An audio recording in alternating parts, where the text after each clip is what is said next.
Futures pointing to a slightly higher open coming up this morning as we await the CPI reading. Just coming out here, we're getting this inflation data, but there's a look at how things stand at the moment. 0.2% for the S&P, the Dow 0.2%, the NASDAQ 0.3% in positive territory. We are going to get this inflation data coming out here momentarily. We'll have a look at that, but that's going to be the big story of the morning. Again, CPI projected to show 7% year over year, huge number. Looks like we are coming out a little bit below that. So 5.5% year over year versus 7% expected. The monthly number 0.5 versus 0.4. So monthly higher than expected there, but the year over year number a little bit better. So we'll have a look at the overall market coming up. We're coming off pretty good performance for the second day in a row. Yesterday it was tech stocks, if you remember, that led things back to the upside once again. But this is going to be a key gauge as to where the economy is when the Fed looks to move forward with some tapering measures and also interest rate hikes. We had all three U.S. indexes back in positive territory yesterday. As I said, it was the tech group that led things back to the upside, though. We're watching Biogen shares this morning down big time. Yeah, the government's not going to cover all of the cost of their Alzheimer's treatment that was approved last year. Only part of that cost will be monitored by the government. And Dish back higher, up 8% at one point this morning. Merger talks back on again with DTTW. Gonna have a look at some EV names, also big tech stocks moving around once again. Going to be an interesting morning here. It's Wednesday, January 12th, 2022. tradertv.live starts now.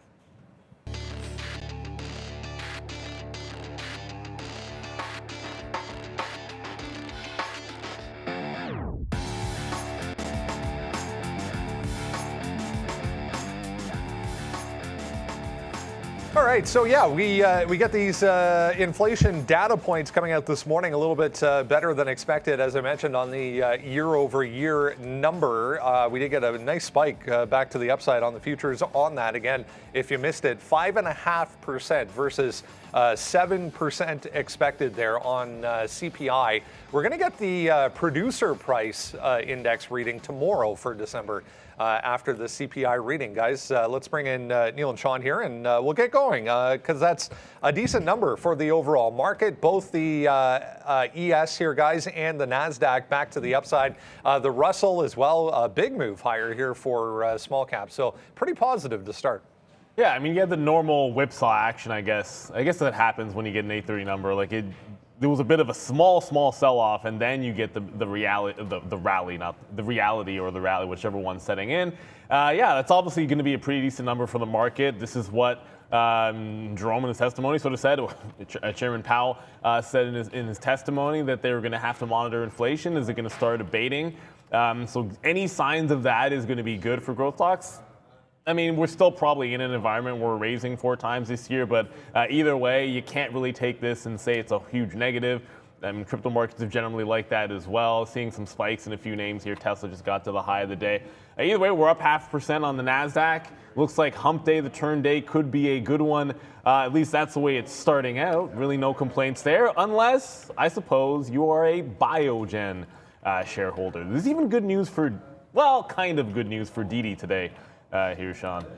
Kind of. I mean, not huge news, but yeah, they're getting that listing. Yeah. They're going to be going to Hong Kong, so your shares aren't going to nowhere. And it's going to be 1-to-1. You're supposed to get 1-to-1 for your U.S. shares. So somewhat good news for DD shareholders, I should say.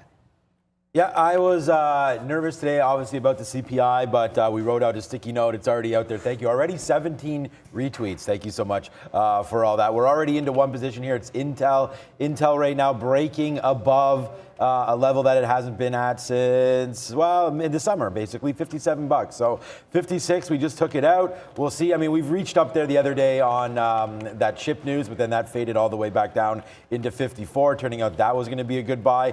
But right now we're in Intel, just it's breaking through. Here's 56 right here. So we just took this out, this little level. So we'll see if we can't continue to make a move to the upside. So we're into Intel. I really, really like what Goldman had to say about Apple. Same thing we've been saying this whole time, buy Apple on any dips. Everything's fine in their house, and Goldman confirms that today with lead times and so on and so forth. So yeah, let's go. What did the banks do on that? I mean, I'm looking only at big tech here. Yeah, so 106 for Morgan, I think.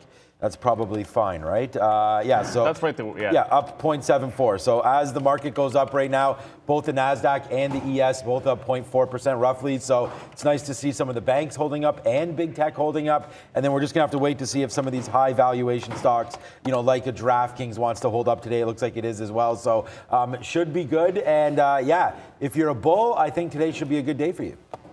Yeah, it looks like I was just reading through some of this data points here, guys. It looks like this ex-food number, so excluding food items, better than expected. So 5.5 there versus 7 expected. The including food number in line 7 versus 7. So I guess as expected is better than expected in this kind of environment. I mean, 7% obviously a huge number still, but decent report there. So we'll see how this market continues to react as we head towards the open here. Under an hour to go, obviously.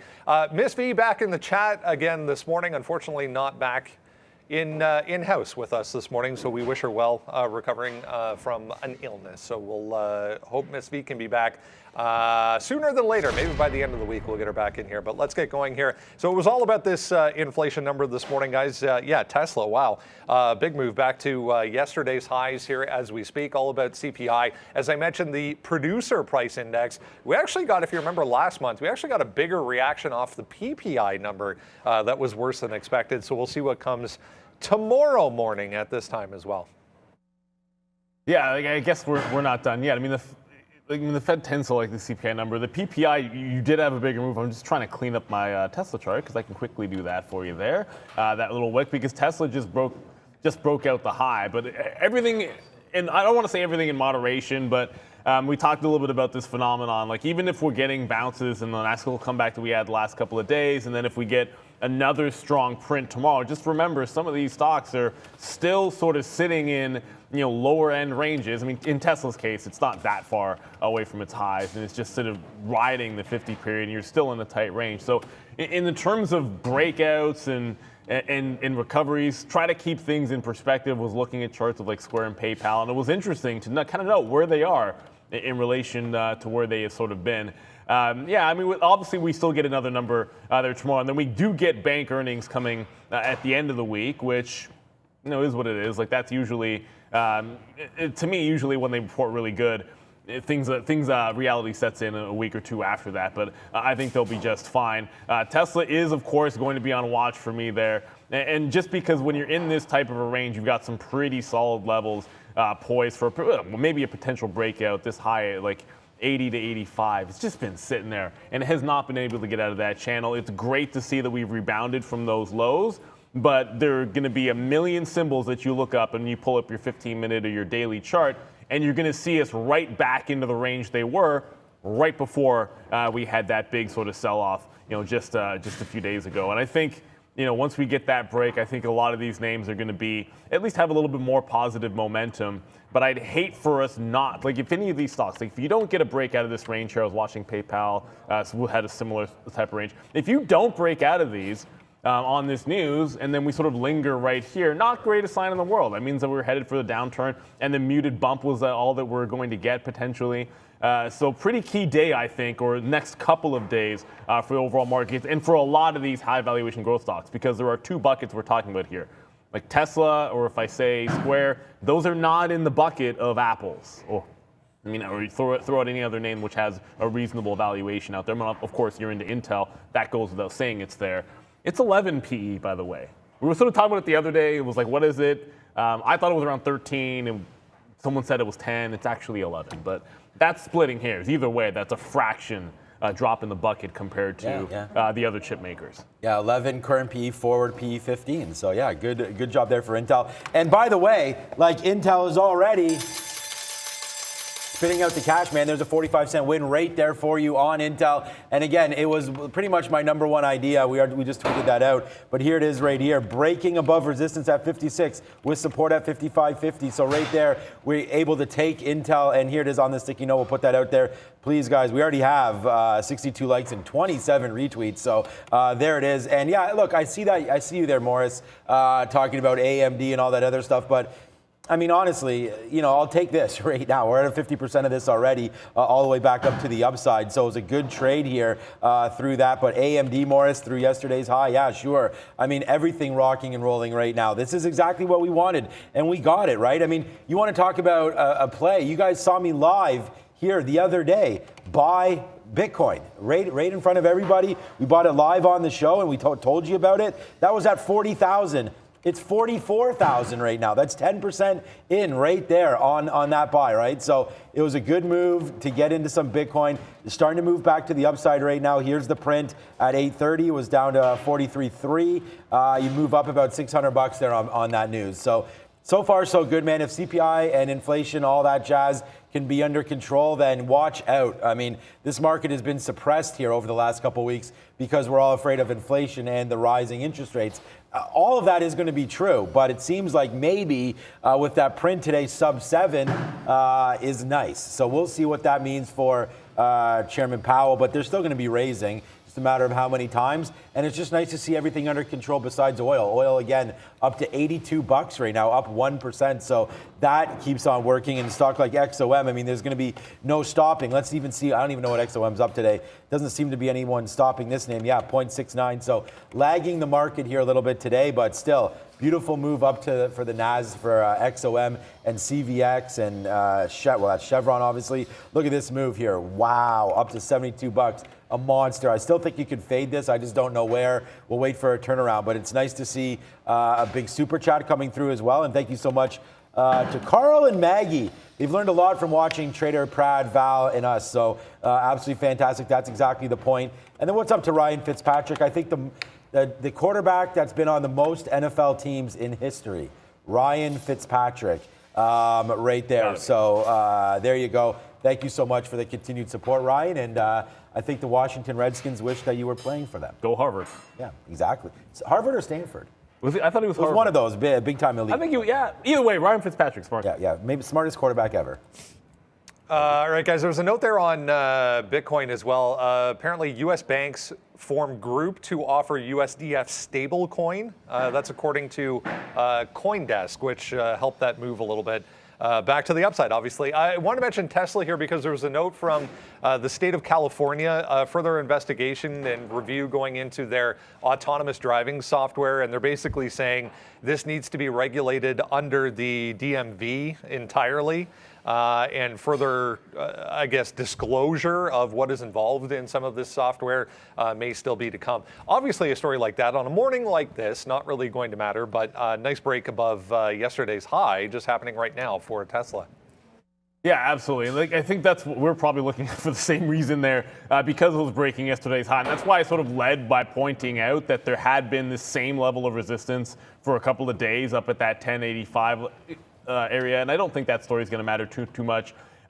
Just quickly noting here, I think there's still a decent chance that we do retest that 1085. But Lucid, and just on the flip end of this, because that just made a run at its actual high of the day, and this is a pre-market high and yesterday's tops, I should say, double top at 45.50. So the EV name's still going to be in play here. Interestingly enough, Lucid, despite making this little bump, it ended up closing literally at the high. So it's technically, it's down 0.5% here, despite the fact that you have been, it's traded up, almost a full $1 in the pre-market here, but it is technically down on the session. It has to actually break out of yesterday's high to go green, which, red to green story for Lucid. The lockup, of course, expiring next week for Lucid Motors, but potential breakout there. Tesla about $5 away from that 1085 level. And I still think we might still be in a market where buying 930 breaks might not be the best course of action. I still believe in waiting those ones out,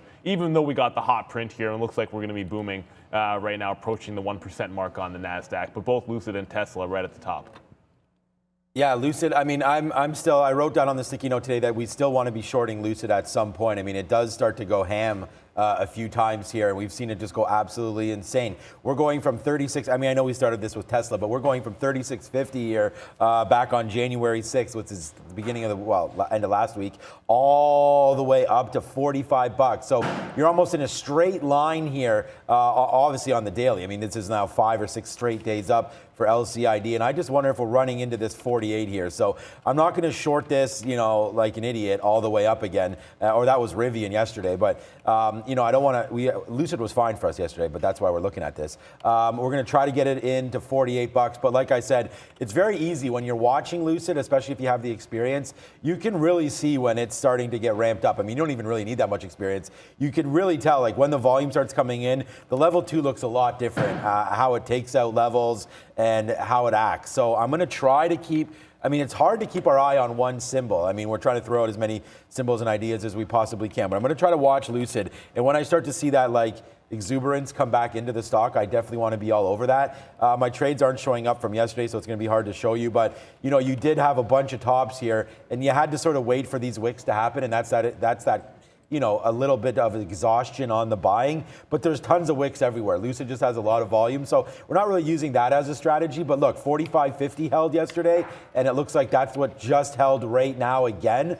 45.50 before a little bit of a move down here. So I think the EV space is super crowded, and I'm not ready to anoint a winner yet other than Tesla.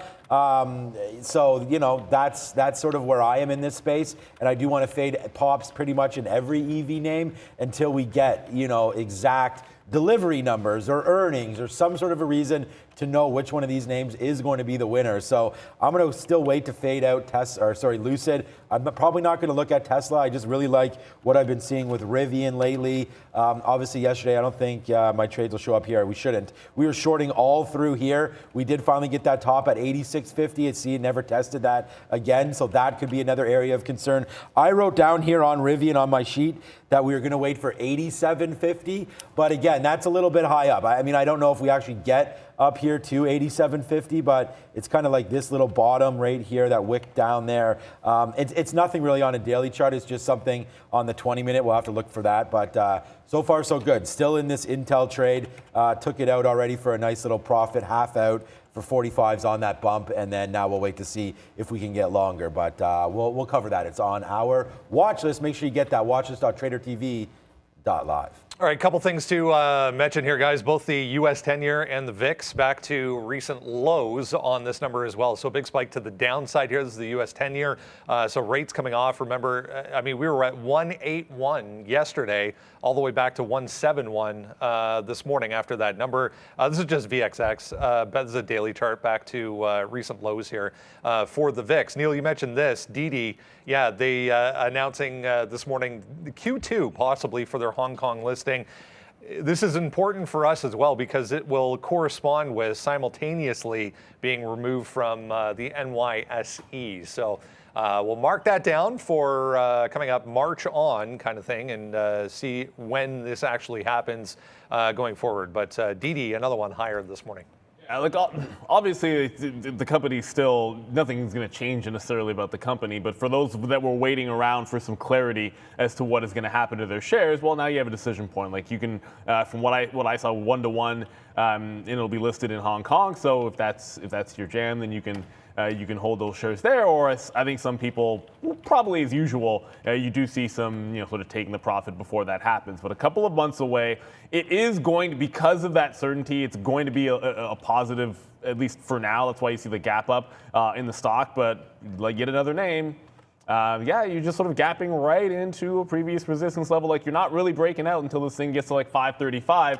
I understand, like Alibaba's been on a bit of a run there. It got that Munger bounce. There's been a few names that have been Chinese companies listed here in the U.S. that have been trying to break. DD was already doing this going into this, like 2 days in a row, pretty solid gains from the bottom. And then I look at that 530 level. Like I'm willing to say that maybe it can break out through there, but the first look for me is going to be like if it can fade off this level, like you might just be able to get like 25 short and risk 10 cents. To have it, come back into this channel, 490 to 5. Like that's a pretty good risk to reward ratio. A lot of times you do get that certainty moment, and some people might decide, oh, I don't want to wait 2 months. I'll just take it off now and apply that money elsewhere, especially with the market looking like it wants to be up today. But I don't think anybody's upset with this kind of news. Nobody likes to linger not knowing what's going on. So it's certainly definitely a good thing, despite the fact that I see a level that can be shorted just because there's an obvious out just above 530. So yesterday, so I don't know. We'll watch some DD. I know I'm not super interested in that name. If for any of the Chinese names, I'd rather just look at a BABA and try to play some momentum. But I mean, I like DD. It's definitely 3 or 4 days now off, and we saw that huge sell order at what was that 5? I forget what that hit at, 503 or something. Okay, so here's SoFi. SoFi with a beautiful move to the upside again today. Now another 2.8%. Again, if the CPI and inflation can be under control here, then maybe the interest rates don't get jacked up as much as we think, and therefore some of these high value stocks may work in this environment, right? So with that being said, SoFi has been really hit over the last 6 months, or not even 6 months, let's call it 2 months here, from $25 back in November all the way down to 14 now today. You can see we made a nasty bottom at 12.50. We've been saying buy SoFi every single day. I'm not trying to short this anymore, and it's been working on a day trade, but it does tend to fade back in all the time. So, when you're watching out SoFi, like here's what I'm talking about. It's a nice move yesterday into the open and then hits highs at noon, kind of fades down again, gets back into 13, down to 13.90 at the close, and now today you're back into this area. So if we want to look at maybe a 20-minute chart here, whoopsies, that's a daily chart. That's not going to be much help. Oh man, these charts are everywhere again today. There it is. Again, I think when you can go back to the 6th where you have this support at 13. I'm going to ignore this dip down into 12.80 and pretend that never happened because it doesn't really matter to me. If it breaks back down, I'm going to have to watch out for that level anyways. So right now I'm looking to but in this area, 1375 or so for SoFi. Again, it's still 40 minutes to go. So if SoFi can hold up high here, then we'll look to see about breaking through. We're already breaking above it, but this 1440 right here, which was a high back on the 7th. So that could be a level that comes into play. DraftKings yesterday, if I can find the note for you. Well, actually, it's right here. It was on Twitter actually yesterday. And again, a shout out to my wife who made this graphic. I thought it was pretty cool. Yesterday, we called this yesterday, and thank you to Nabeen or Nabir here. Got taken, I couldn't get the full name. But 25, we went long yesterday on DraftKings. We switched up our talk here, went long on DraftKings. There's the 25 bottom. And yesterday, that was probably my best call yesterday as DraftKings completely switches over now from a short, in my opinion, into that long.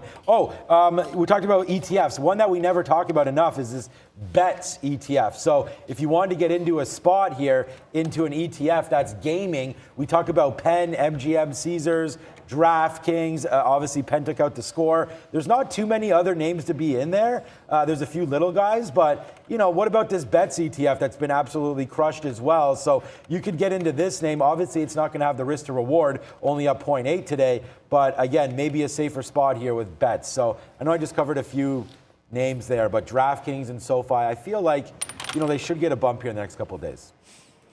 All right, let's go to a few analyst moves for you this morning. Number of big names on this board once again. Banks at the bottom here, Wells Fargo, Snowflake. Take two on this side. There's Zynga over on this side once again this morning. So 2 days in a row for take two. AMD, top of the list as well. Biogen, PayPal, Jefferies with a price target cut on that, and big lots, guys. Yeah, I mean, look, a downgrade on a stock it's getting bought, that's par for the course. You can pretty much ignore that because there's limited upside. Like part of the deal is going to be in cash. The rest of it's take two shares. Although it is 2/3, so if you really are bullish on take two, you would just buy that, right? Like holding on to Zynga maybe is just, I guess, and sometimes it can be a place to store money, I suppose. But either way, take two. You did get that rally. A lot of times you get that depression when you have a big deal that gets announced, and it can be sometimes a little bit expensive. And in the environment we're in, with take two being under pressure, it only fell for the 1 day. Sometimes you said you want it to settle for a couple of days. This time it just snapped back right away. A lot of that has to do with the market. That's just, when you get a big, massive bounce back in the market the way that it did, and then ending on this highs and on that V-shaped recovery, that's why we'll see it. But if you look at when the deal got announced, there was this 153 level on take two. that got held up in the pre-market when it tried to bounce. So that's a pretty key level here for the stock. If you are trading Zynga, is in whatever capacity, you're going to want to make sure you're watching when you get into that resistance point on take two. Zynga, that's a spread trade type thing. If you're not spread capturing with direct market access, you might want to ignore that. Tesla just broke the high. Interestingly enough, Tesla breaks the high here. Lucid's still hanging off of that 45.50, so it has yet to take out the top. Meanwhile, Tesla is running right to that 85 level. An interesting upgrade there, or it was upgrade, right, for Snowflake. I thought I saw it on the left side there. So a nice upgrade there for Snowflake. And again, this just reminds me of Palantir. Again, a Frank Slootman run operation there, famously done through ServiceNow. We already know ServiceNow has been a huge, huge success story. And really, so has Snowflake. This is one of the better IPOs of 2021. They came through with an IPO around, I don't even know if this is right here. I don't know. I don't even know the price that this came out at. I thought it was 200 and something. Let me see here what Snow came out at. But hold on a second. Oh yeah, it goes back to September. Yeah, so the 240. So 240 came out at. So we're close down here around 240. They came out at 240. They ripped up to 420. But it's been pretty controlled. We actually bounced, and people thinking this is hopefully going to be like Rivian, bouncing in and around the price they came out at. They dipped down to that 183. We were talking about it down there. We actually went long Snowflake in here, 245. We're still in this name as it continues to make moves to the upside. Touches out 405. And then right here now getting a bump to 313. So I like Snowflake, but again, they're a data team, they're a data organization, and that just reminds me of my favorite stock here to trade over the last little while. We've been absolutely trading Palantir really great off of some of these lower levels. So, you know, Palantir has been beat down as well. Snowflake goes from 40 to 30. Palantir goes from 30 to 17. So a little bit more of a drastic move on this name. I still think that Palantir does have runway now, especially with this CPI print here. I like it. Yeah, here, look what we did yesterday. Wait for this dip, boom, and in. Wait for that dip, boom, and in and out. So Palantir yesterday, like a glove. So that was a good one for us yesterday. We definitely threw the money around on this name.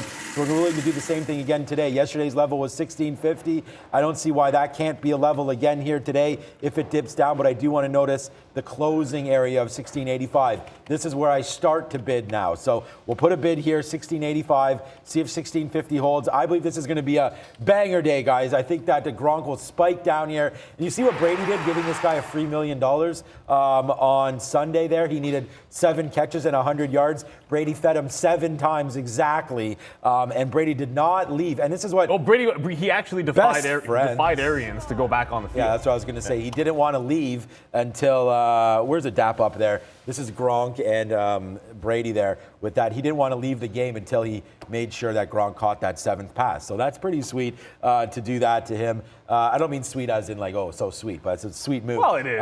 For him to do it. Yeah, but not sweet as in like our daughters are sweet. My daughter's pretends to be, but she's not really. Well, she is, but you know, these girls. Well, wait till yours gets a little older, Neil. I'm sure you already see the sweet and sour version. I told you our problem is we got one of those. I'm not one of those like voice activated anything like Alexa or whatever. Yeah, you told me but that. My wife got the Google. I don't even know what it's called. Maybe you say "Hey Google" and it does stuff. And so like last night at dinner, my daughter is like, "Hey Google, play Throw It on the Ground." I'm like, so now she needs to hear the Lonely Island Throw It on the Ground. They like song. that song too. Yeah, that's funny. I didn't even talk to you about that. But that's not good for like because then they throw it on the ground. Yeah, that's a sick song. Oh yeah, really, by the way, guys, so just relax, Neil. You see a lot of people working very, very hard behind us. Shout out to everybody that's there. Mark, Randy, Vitaly, Michael. But we do have the blueprints that everybody's following here. And Neil, this is where we do our spiel, so our shtick. So here's the blueprints. What am I doing? Why am I showing the blueprints? Let's not show the blueprints. We don't want to give it to everybody. Yeah, let's calm down on the blueprints there. But you can see hard working there in the back. But this is a stock show, not a Tampa Bay Buccaneers show or a engineering It's definitely show. not a Buccaneers show. No, down with the Buccaneers. They play the Eagles, though. And for me, I don't mind if the Buccaneers get absolutely destroyed this week. But it'll be better because Prad made the bet on the Buccaneers to win the Super Bowl. So I'd rather have them lose in Green Bay because I told him that day, and since then the odds for Green Bay obviously have shot way up for the books, but down for people here. And Tampa Bay, I think, is probably better. But okay, let's go over to. We can't. Look. This is the other thing. If we make a rune, there's the everyone working right there. Notice you don't see Randy working. Nope. Okay, so and on a side note there, we don't want to keep a rune waiting too long, and that's what I was getting at. So I see him right there, steam coming from his ears as we speak. So back over to, and he's not even flinching on that, and back over to Brendan for now. A number of things, guys. A number of small caps moving around this morning. I was just checking on that Jaguar Health as well. New information coming out on their animal side of things. Wanted to mention this as well. Shout out to our friends at Neo Exchange. This is just out this morning. Plantable Health coming to the Neo Exchange. Guys, we're going to have the CEO and co-founder of the company for Plantable on the show tomorrow to talk about that listing on Neo. So excited about that. The guys mentioned Rune. Let's bring him on here and talk a little bit about the overall market coming off. Obviously, a decent number. I mean, in line is, I guess, good for the market, Rune.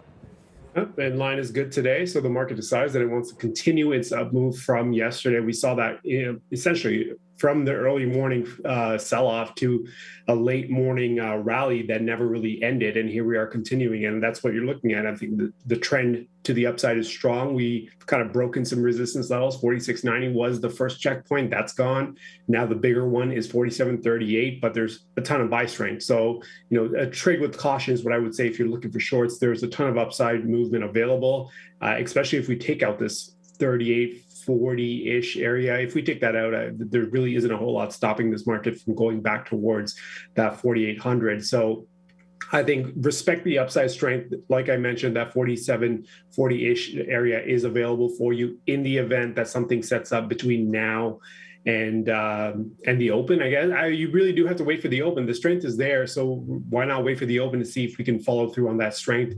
But that area up top is available. It's a smaller area. Well, preferably it's a much larger area than that 4690, but it is still a smaller area than that 4800, or 4810. So here we are waiting to see if the market wants to come down a little bit. In the event it does come down, I'm looking at somewhat of a long. After we took that 4690 yesterday, it kind of gave us a nice little level to work with around that 4680. So if we were to break 4700 to the downside and kind of slow down a little bit, I think you are able to pick up some longs down there as well. So you do have an option for longs south of 4700 and then potentially a short, but I don't know if this market wants to slow down. It does look like it wants to keep on going. So be careful on the shorts. That's all I would say, because it does look like it's set up to go. So here we are, NASDAQ up strong, almost 1%, S&P 0.5%, looking strong. So I think we're looking for an upside day. So that's the hope. And hopefully we can make some trades with these levels.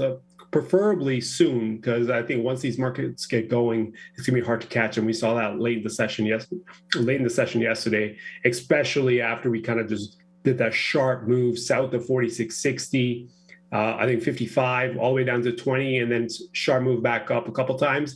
And then once we finally broke that 65, the second time we were gone straight up, right? So hopefully we can catch something, but the levels are there. We'll see how this market wants to play after the open. Yeah, nice move so far. Thanks, Arun. We'll check back again tomorrow morning. Let's jump into what else is moving around, guys, in the pre-market here. If you need the absolutely free watch list, that is the link you need to head to. All you require, or all that is required, is an email address. Miss V will help you out in the chat if you need that link. Ask her very nicely, and she'll get that for you. Biogen, not good so far, although bouncing back a little bit here this morning for Biogen, coming off an announcement from the U.S. government and Medicare saying that they're not going to cover the entire cost of their Alzheimer's treatment. It was thought, remember when this treatment was approved, that was kind of what the company was banking on. That is not the right chart. We'll talk about Biogen here in a second, guys, but BIIB to the downside this morning. Yeah, look, there was also some controversy, some disagreement about approving that drug. There were several people sort of saying it wasn't as effective, and there are some risks with it. So that's why I think there's going to be that sort of limited coverage, and that's a big deal. Like there's no way, there's no shape, you can't get around it. And Biogen's already been beaten up enough. I'm pulling this chart all the way back to 2019, just so you can see. If you only went back to last year, you'd sort of see this 220. Although I guess that's late 2020. You'd see this 222 bottom, but it's got a channel from 16 to 22. And when I look at that at the bottom end of the range, and it's already been beaten up so much, they get the final like death blow. The only reason two reasons I think it's not down further. One, because there is the channel that we're in, 216 to 222, both of those levels in the last couple of years at the bottom, and then you have that whole 10% sort of psychological and SSR mark that'll be in for Biogen. If it breaks 216 to the downside, you're risking about $6 to go short at that level. I always like to give it a better chance to get a better price, and usually that'll be around that 211. But if it fail breaks, and if it goes 216, can't get through even like 215, comes right back into this level, holds support at 216, then you're looking for a breakout at the high of the day. So I'm ambiguous to which direction anytime you have something like this, even though I think it's bad news. I think if it holds below 216, you could see $200 on Biogen easily. Just one as we go here, because IMMX has started to move a little bit. You guys know I like to pop up, and if it fails at a good level, I want to short the consolidation. While IMMX has already failed several times, lower highs at $8 the last couple of days. It did break once the first time it got there. It spikes up once again, fails right at $8. So once you get a failure at a good level, the next consolidation down, which was quite a far away actually, down here at 720. This channel is about $7 to $7.30 up here, so got in the middle of that channel. I already took some out in front of 7. Going to take some out probably in front of 675 and then hold on to the rest on IMMX. But keep in mind, small, low float stock, when it catches a bid, 10% moves are nothing for this thing. 4 million share float, I want to say, Brendan. All right, I just want to talk quickly here as I drink some water quickly. I have my own table. We have our own tables. I know, it's great. My table's very wonky, though. I think yours is. I had to put like some cardboard under it to Yeah, stabilize we're going to do that after. Okay, so what about the IBB here, the iShares Biotechnology ETF? Like this, I mean, if you don't want to have any exposure you want to have exposure directly, I should say, to Biogen, but maybe not the specific stock itself. The IBB. Again, I'm not sure. Let me just check out IBB weighting. I'm not even sure what Biogen the and Moderna should be in that one. I think they're all going to be in there, but I just have to find out what the largest constituents are and everything. But we'll find that out and we'll get back to you on that one. It's gonna be easy to find. I just need to look for it. But anyways, the IBB all the way to the downside here. This is a good. You can see it's been hit recently, obviously in this downturn of some of the biotechs, and I just think that with the aging population, the problem with biotechnology obviously is the R&D that goes into it. So, when you do get that negative news there about the government maybe not supporting as much of the cost of recent drugs and recent releases, you are going to get this little bit of a fade back down. But the IBB right now can be bought for the same levels that it could be bought last year at this time. So it's actually going to be negative year to date or close enough to that. So you sort of get all this for free here if you believe that this is a little bit of an opportunity to buy something. I mean, it's not really healthcare, but in the biotechnology space, that should be a hot one. Obviously, it gets the moves up there from Moderna and through all the COVID talk and everything like that, but this is much more than simply a vaccine play. So I like IBB on this weakness if you didn't want to get anything specific with Biogen. Yeah, I'm just gonna, this is that list, guys. Just quickly, I can show you for IBB. There we go. Amgen, top of the list, Gilead, Moderna, Regeneron, Vertex Pharmaceuticals. So 9, 7, 5, 5, 4.3, and it goes down from there as far as the weighting is concerned. But all the big names that you would expect, there's Biogen there at the bottom, 2.75. On IBB. Let's continue along. Apple, guys, the next one on the list this morning. 3 days in a row, back to the upside for Apple. Goldman with a very positive note on the stock itself and the company.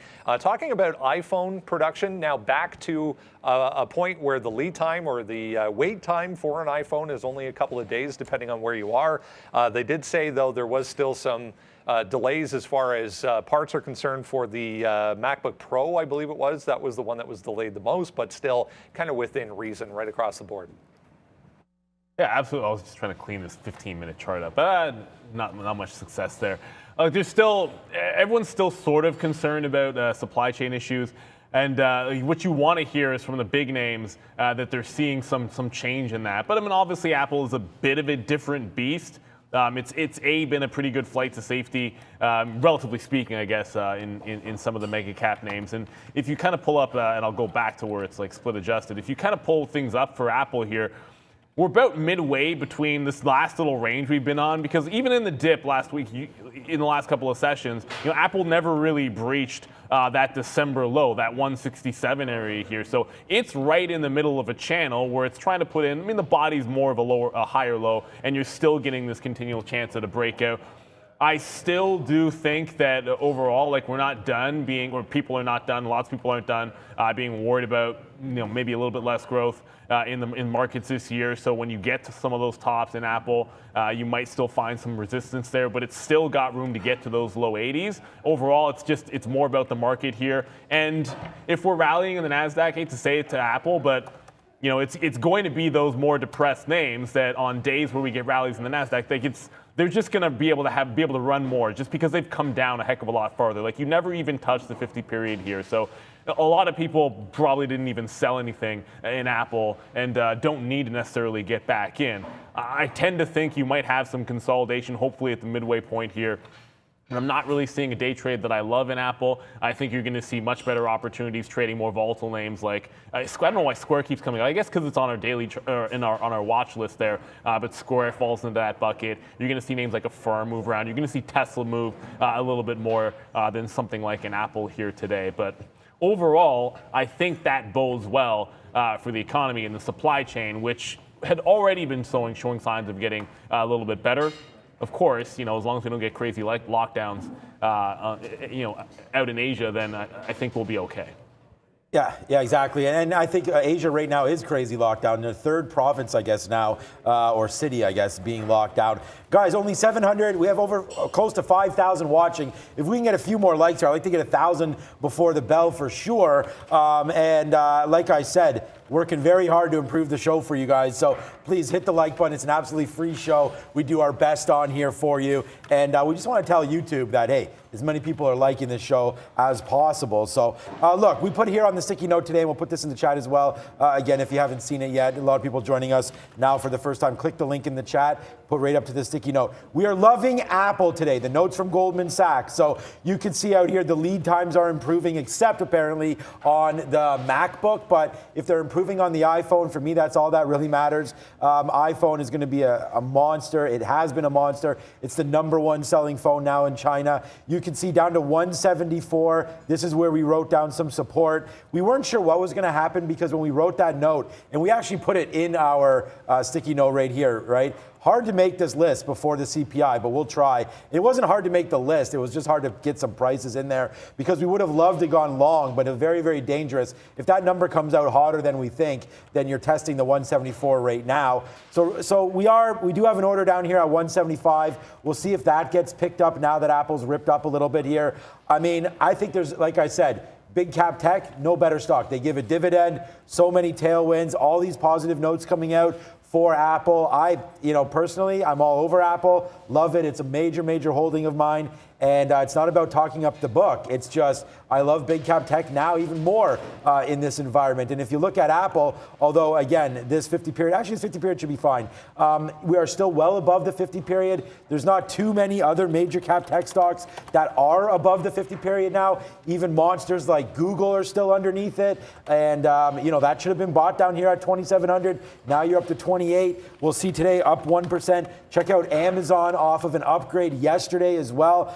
They moved up 2.5%, $300 or so yesterday. No, not $300. Sorry, 2.5% up yesterday. Not as much today. So these names still under, but AAPL still the one that is above the 50 period moving average, and now 3 days up in a row. So again, man, we've been talking about buying this on any dips. I don't think you really got an opportunity to buy it. I mean, whether or not you wanted to stand in front of a train at 168, I mean, it was looking gloom here on this move down. So I did think we could have, retested this 160 area. But I think you're safe with Apple, and I'm pretty happy being in this position. And I would not trim. I would not do anything. I would actually just hold Apple, day trade it around 174. All right, let's go to energy stocks. Here's a look at crude oil, guys. Pre-pandemic levels for oil this morning. We're back above $82. You got to go back to the beginning of 2019 to find the last time it traded up here for crude. So energy stocks right across the board, not only going to be strong again today, but are there possible opportunities here? I mean, I tend to think so. We talked about Oxy the other day, and as you get close to that high, Brendan, you were showing on the daily chart. I mean, you're a lot closer to highs on something like an Oxy, and this gave you. Look, this has already given you some opportunities. Anytime you've made double tops or retested key price areas, if I can sort of like zoom back here, and it gave you one of those when it was retesting this 33 area, and it had to break through. That's the caveat. It actually broke through because it was leading prices just a little bit, and I think that could be the case. We're getting really close to this $36 high. And if we get there and we have not made that fresh high over in crude on the daily, I think that can be a rollover candidate. And it's ended up, like when you got one of these, it's ended up being a pretty good pullback, especially if you get the momentum going with it.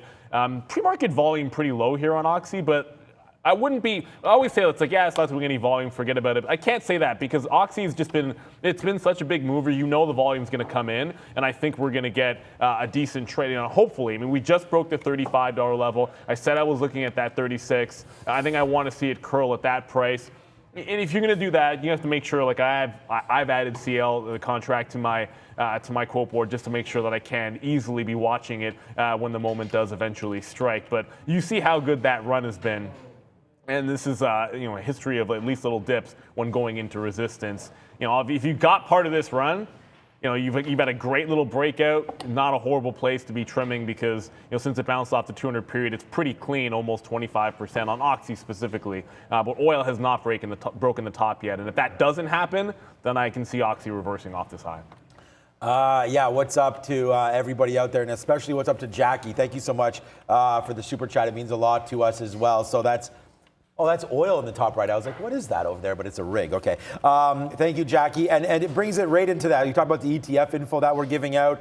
And I think ETFs, if you're just, it doesn't mean that you're inexperienced as an investor or anything. I think that when you're taking an ETF, and it's on a perfect time right now to talk about it, because look at the XLE. If you don't want to invest in specific names and you kind of want to take the risk off, I was going to say you have to be a little more risk adverse in an ETF, but it does move with the market. I've been talking about it, and maybe this is why we get this super chat. I've been talking about this XLE since down in here, man.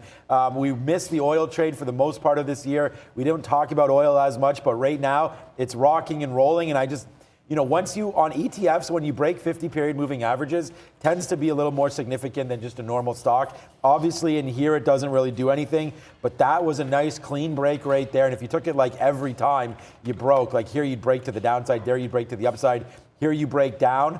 But if you get in right here at 55, it gives you an out at 56. So basically you lose about $2 or $3 there if you don't cash out at the very bottom, which I don't think anybody would have at that point. It takes it right back up to the upside. So ETF XLE, if you want to play in the energy space, I'd be all over this one. But again, I just think that it's a little bit extended, and it's too far, too fast for me on oil, but I've been proven wrong with that play as well. My only holding really in the oil space, I do hold XOM from a long, long time ago. Like I started value investing and investing my own money like, I was going to say maybe 25 years ago or something like that. So Enbridge was one of the stocks that I've been told to always basically invest in. It's like a darling of the TSX, a perennial dividend raiser and everything like that. So again, Enbridge into the pipelines has been an absolute fantastic winner for me this year. Basically at these low bottoms there, forget about that. That's COVID. But if you picked it up here, 28, 29, 30, it's been a nice runner back up to the upside. And I believe Enbridge soon takes out this high that we were at pre-COVID of $43. It's just on the US side, $43. We already hit it right there, but off of this triple top, 1, I guess 2, 3, this next time we break it. So I'd be watching Enbridge here to get higher. A couple of things worth noting, guys. The CME listed interest rate futures, so the futures that follow the possibility or probability of interest rate hike, back to 3 after that CPI data versus what it was yesterday at 4. So that's interesting. It's also Wednesday on the oil note as well. It's Wednesday, so we'll get inventory data at 10:30 for crude oil. Watching Square here, or Block, I should say. Also another one going to like this number this morning, up 3%. I mean, a minor note on Square, anything purchased in this country, in Canada, through Square Online can now be delivered through DoorDash, guys. So teaming up with DoorDash in Canada.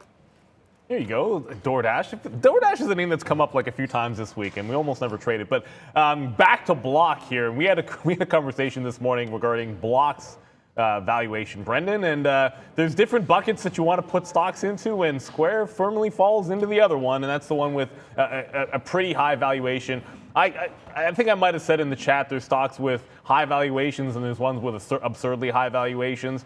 A high valuation stock would be like NVIDIA or AMD, which usually do have that, and they have strong growth, and they always find a way to beat. But it's a little bit different with Block, and you sort of see what's going on here. Like, it's already been cut in half. And look, today, I do think you have a good chance at a rally. So I'm not saying, I don't want to be negative about it. We're bouncing back off like 140, but you're going all the way back to mid-2020 levels here. And you got to ask yourself where the bottom's going to come in. Part of the bounce you're going to get here as well is because Bitcoin is going to make that move back to the upside. And I think that gives you a bit of a relief. If we get to 50,000, let's just say, then Block should be in that 170 range, where a lot of people are going to be thinking about taking some profit off, because when you put it apples, well, they're not really apples to apples, but when you compare this to, say, PayPal, it's like it gets pretty difficult to defend the valuation on Block. All of that said, there is something going on here at 153. We haven't checked in on the imbalance locator. I'm not saying I actually doubt there will be an imbalance on Square, but it's been barcoding right at the high, even as the market has been trying to go here. And anytime I see that, I get pretty interested in potential breakouts.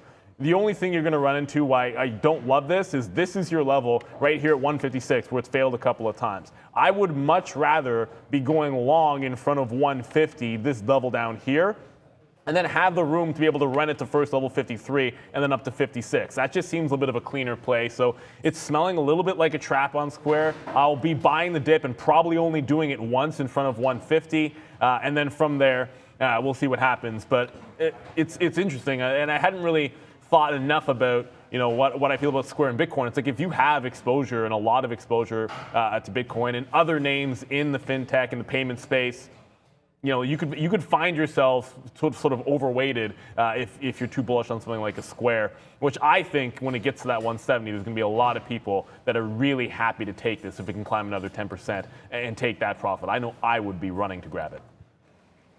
Okay, so I want to take the opposite side of that. Like, there's no way I'll be getting out of anything on Square, although I agree that this is one of those plays that doesn't work in this environment. But it's just, I was lucky enough, honestly, to start buying. It's just luck. I started buying Square down here, and look what this did from 2020 to basically in 1 year. We went from $30 to $300, right? And so, like, if the PE is out of whack now, which I believe it is as well, what the heck was it up here? Square's never traded on a metric valuation, but now that matters, right? And so it's been getting absolutely destroyed here. I think this is why I sold Teladoc instead of Square, and I just feel like Square has way more upside here. I believe Square is a buyout candidate at some point here for somebody. Jamie Dimon says it's the biggest miss basically of his career, not buying Square. You now have Jack Dorsey, formerly, I'm going to keep calling it Square, I don't care about Block. Jack Dorsey now in Square, focusing on that, dumped out of Twitter. So for me, man, Square is a forever hold. 10% up from here is only back to where we were in December. The 50 period, I still think we could take out $200 here. Like, I'm not a buyer at these levels. I'm just holding what I have here. And I tweeted that out yesterday with Teladoc. And that is, I got out of a little bit there to raise some cash. And it's not to put it into a name like Square. It's the complete opposite. I want to buy higher quality names. I want to buy the Googles, the Facebooks. Like, the cash that these guys have on hand in the major cap tech space is huge. I don't need to put more risk into a name like Square. I like the take on Square. It's just, for me, I'm going to hold this one. And I'm already I'm in PaySafe, which has been a disaster. I'm in PayPal, which is still fine. Although our recent buy there at 200, we bought some on the way down at 220 and at 200. So this name still in trouble, and hopefully we can get above 199 here. Neil mentioned the imbalances a little bit there, so let's have a quick look because we haven't looked yet. The NASDAQ's coming out in 1 minute, guys, so we can have a look at that as well. But right now, Ford, I love that 2350 area, man. We held out on that. That's on the sticky sticky note today. Love that area. I can't believe we got stopped out there yesterday. So crazy. Alibaba with a nice buy, 137. This is a name where I think, again, a super undervalued name as far as forward PE goes. But again, nice. Extremely undervalued. Yeah, but I don't know, man. This might be a name that you just get out of now. Enjoy that little run from 110 to 140. What a monster that's been. Neo there still on a buy. DD there. We talked about that a little bit today. I thought that was Path, but it's Fath. I don't even know what that is. WFC on a buy as well. So not too many names, but we'll wait for the NASDAQ, Brendan, which comes out pretty soon. Yeah, included in that is going to be some of the chip stocks, guys. We had Barclays out this morning with positive notes on some of the chip makers. We also had KeyBank yesterday upgrading AMD. So a few days in a row here, we've seen strength continuing in AMD, in NVIDIA, in Intel as well, as we saw Sean taking that break to the upside this morning. So a group that needs to be watched once again. Yeah, like the chips run the world. Chips run the world. They rule the world. Lucid, by the way, broke the high of the day. A couple of things very, very quickly because I also want to talk about Intel. I love the stock and I want to talk about the chips. But someone asked what longs and shorts are. Long is just simply when we're buying shares of a company and then we're betting it goes up and then we're holding that position, hoping that it goes up. And a short is when you sell first and buy back later, betting the shares go down. I know we have new viewers all the time. Also, if you see crazy wicks in your chart. Or in our charts sometimes, like this in Alibaba, no, it did not trade to 132. That is just a late reporting dark pool print down at 132. It's still right at that high of the day. So I understand that obviously some of these things can get a bit confusing and we go pretty fast. You'll see I have a bit on Intel down around this 55 level. We were talking about this, and I like breakouts when they happen in the actual market. I talked about the post-market action on Intel above that price, and it was still valid to try to break this. What was like a 54, like 30-ish high up here, and it still has a chance to be able to do that. I just like to see it happen on the actual open, and I'm back here in the dip. This is where it closed when we had the news of them getting Micron CFO there, and it was right around that 55. Held dip support there before, just below it. So I like that price on an Intel. IMMX, by the way, only like 3 minutes to go, so I want to quickly update IMMX. I just reloaded it because it popped right back into the same consolidation level on volume. I'm still maintaining a lower high stop, so I'm only giving this like 20 cents or so before I would stop it out, but I have reloaded IMMX. And IMRN has a very similar looking chart, just a wider range of consolidation, not 20 or 30 cents there. It's actually about 40 to 50 pennies on a cheaper name. So a little more volatile. Likely won't get into IMRN until after the open because it's got a wider range, relatively speaking. Yeah, so I just someone asked why Intel to me before, and I've explained this. It is on, and someone again, I love it when we get new questions like that, Neil, because like you said, it means we have new viewers, people asking for sticky notes. So I'll put that in again, and I don't mean to be annoying to people because I keep showing the sticky note. But here's Intel breaking above the resistance at 56, long with support back down at 55.50. So for me on Intel, it's the same kind of talk here. We're breaking above this level. It was a great bottoms here at $50. Intel's been like a sleeping giant. We'll see if it wakes up now. It's been horrible, like from the summertime, like $68 down to 48, but those were great areas, man. Like down into here, a great buy, a great move back up. So, hey, let's see if Intel wants to work right now. I think it does through 56. So we'll take that trade. And again, this is where we're long. We took out 50% of the trade. Like when that hit, we're pretty happy with that. I mean, a 50-cent win on Intel, normally I'd take that. So you could see back into here, 55.50 is where I think we have some support back in from yesterday. So we'll see if that can hit out. It's one of those names that we have a stink bid a little bit lower on that. And quickly, Brendan's at the big screen. But let's see if anything hit with NASDAQ, SQQ. Some of these ETFs we're not going to be worried about. BABA still with a buy. I don't really see any other big NASDAQ names. People are digging for mushrooms here with FAMI. Other than that, I don't see anything else. So same thing is true. Palantir is going to be a monster this year. So mark my words on that one. Despite it not fitting in the bucket, I really like Palantir. 15.50 a day ago, 17.50 today. Let's go PLTR. Yeah, DD at the bottom of the board there as well, bottom of our board as well, guys. Q2 for their Hong Kong listing simultaneously will come off the NYSE, worth a watch today. NextGel, they make those gel pads for your shoes.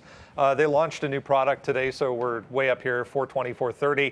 360, 380, the two lines here, and then 420, 430, the top end. Would love a retest of those two lines at the open here, but already come off a lot for NXGL, guys. I did forget PIK from yesterday. That was a crazy runner. It made a big move in the post market, getting all the way up to like $8. Failed to break out today. It actually took it long. So it's sort of sticking to my theme of not only going in one direction, but then when it rejected that same price, 780 was pretty key on the 15-minute chart. I then flipped to a short twice. I want to get back into it off the same level, 750 first. So watching IMMX as well. Just also noting Lucid, which I mentioned had just taken out that high. Yeah, it just pulled back, but 45.50, that top did get taken out on Lucid. Let's see if it has a continuation in it. I think sometimes these breaks are a bit of a trap. Yeah, I'm not sure who's on the bell. I didn't even get a chance to see it, but somebody's probably on the bell. As I drop the countdown here. Oh, it's Randy. It's Randy. There he is. He's got his worker clothes on today. He's ready to rock and roll. Be gentle. With only 4 seconds. 3, 2, and 1. And there he goes. Hello, it's a one and done one there. I like that one, Randy. That's a good one there. So thank you, Randy, for that one. Welcome to the jungle. We are now open. We got fun and games, as they say. So let's wait to see what happens here. Palantir, we're still waiting to see if we get a dip buy into $17. We have a bunch of names that we're looking at. Well, that was quick. Go ahead. What? Square dipped to 150 like right away. I'm talking like right at the open. Got 150.77 right in front of the pre-market low, and then out for $1 pretty much instantly. So kind of crazy wick there. But of course, as I went over to that, Lucid, that did continue. Yep. Oh my goodness, Lucid. Lucid continued to the upside. Bye-bye. Yeah, it's through 46 and 46.30. Man, you cannot. All right, so we're waiting for we're waiting for a short up here. We talked about that, getting the short in. Maybe we can, maybe we can't here. We'll see. On Lucid as it's continuing to rock and roll right now. So let's wait to see if that one wants to print out for us on the short side. We're not into anything else right now. Intel's trying to fire off right now. What is Apple doing? Okay. Coming back in a little bit. The NASDAQ is fading down just a little bit right now. So we're going to have to keep our eye on that. Yeah, and that IMRN, I thought it would be a short the pop situation there for me, but whoops, how is it still Lucid? So I thought there'd be a short the pop situation. There we go, as it tries to load up. But instead it breaks the level at 4 even. I would have liked it at 425, 430 on a pop. Instead, you're going to get a bit of a fade. There is a level down here, 65 and then 80s. Now, I want to take some off in front of 80. I should be on the bid at 86 here, and then see if we can't take a little bit of profit as on the 4 break on momentum, and then see if we get this, the 60s, 65 to 70 area on a second push to the downside. But Lucid, this is sort of the problem. You had to just take the break right away. You can't sleep on it. Like it's like squeeze central for a stock that has the lockup upcoming. It is crazy the upside movement that Lucid has. This is clearly gone astronomical. And I'm not chasing it up here. Like I'm only going to be like at this far, you're only looking for, to me, I'm only really looking for a short opportunity. We'll see if we get it. I'll go back to what I'm actually in here, which is Square. I keep block, I should say. Load. I know you're on the New York. Got to get it right the first time. It's starting to reject this 152 level. You can kind of see if I zoom in for you on my 1 minute.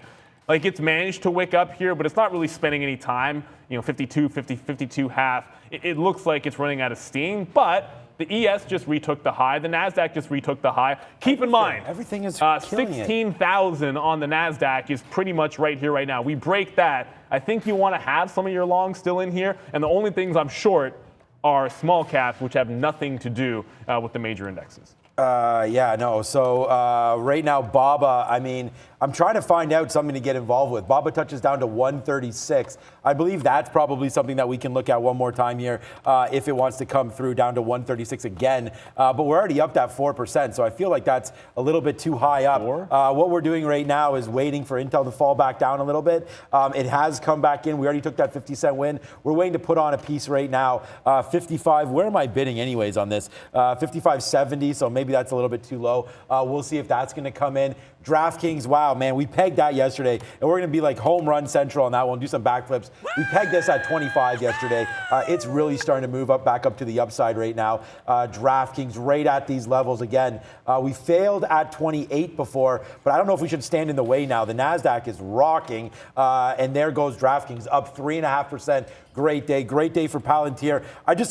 Normally, man, like what Neil did, normally I take breakouts in the morning, like right on these levels. They would have worked great. Nothing has come in yet. I didn't get a breakout. No, Square, I think. Oh, no, Square was a dip. Right, like I got, dip by, yeah. I got a very, very fortunate bid on Square. And sometimes you got to get lucky, and that's all it is. But Lucid, like this is the kick in the old junk, right? Like it's 45.50, and I said I didn't. I know, like, that's nuts. Yeah, I was kind of thinking like it would do the whole thing where at the open you get that quick little chance to get in around that 45. Forget about it; it's just gone. And when I pull up the daily, it's not. This is not like Rivian, where Rivian has obvious levels that I think you want to be shorting. I'm looking at 48. Is probably the first line in the sand that I can even think about taking. Was that a call for Brendan? It was. Yeah, some of the resource names popping up here, guys. On decent volume. Freeport, first off, 5%. Just turned around at 45.20 up there, but a big move 2 days in a row for FCX. Okay, so we finally did. You might have heard like a little dip buy right there. We got some action now. Oops, on the wrong chart here. We got some action on Palantir. It does dip down a little bit. We take a 34 long out, 439s there. We're trying to hold this one for obviously a much bigger move than that, but you can see the NASDAQ right now, not super violent. I mean, it's made some moves back and forth here. We're still hanging out near the high. So again, some of these names maybe now start to come in a little bit. And if they do, Palantir, again, I'm really looking at the 1685 level. So we're not, we're dug in now, but we're in it now, but we're not dug in. We're going to wait to see if we can get another bid down in here near that 17 or so. Maybe the move is over. Like you're up that 1%. That's a nice move here for I don't want to say it's over, but maybe not wanting to extend itself too much further than this. So let's just wait to see what does happen here. We get our reload now in Intel, so that's a name that we're looking at. Yeah, and just quickly, this FAF, you were just watching. That's the one that you saw in the imbalance. Right, I was like, what is FAF? Halted to the upside. Oh my goodness. Oh, no. We keep talking about finding these ones on the first halt. I'm certain the next time there's a random name on the imbalance locator like that, maybe it's going to be that runner where you take that first halt. It's indicating a flat open, but it just halted maybe a minute or so ago. But 733 is the indicated open price. It's at 733 right now. I want to quickly go over to Square so I can see if I can't reload at this level. I like 150 on block. So I'll go long one more time in front of that on block. I'll get it right eventually. No, don't. Square. Was that Brendan? No. You guys don't know Fathom Digital Manufacturing? FATH. Actually, decent sized company, $1 billion on the market cap, 115 free float. But Fathom Digital Manufacturing is FATH. Sorry, did you say that was FABO? $1 billion? Well, the market cap was over $1 billion? Yep. Okay. So it's not necessarily one of your crazy low float runners, which is weird because when you get an immediate halt like that on low volume, my first thought is it's a relatively low float. But yeah, I mean, thank you, Brendan, for letting us know that. That's good information to have. What I am in, a couple things. Just got the reload in Square. Yeah, I can't. I just keep saying Square. Thanks, Sean.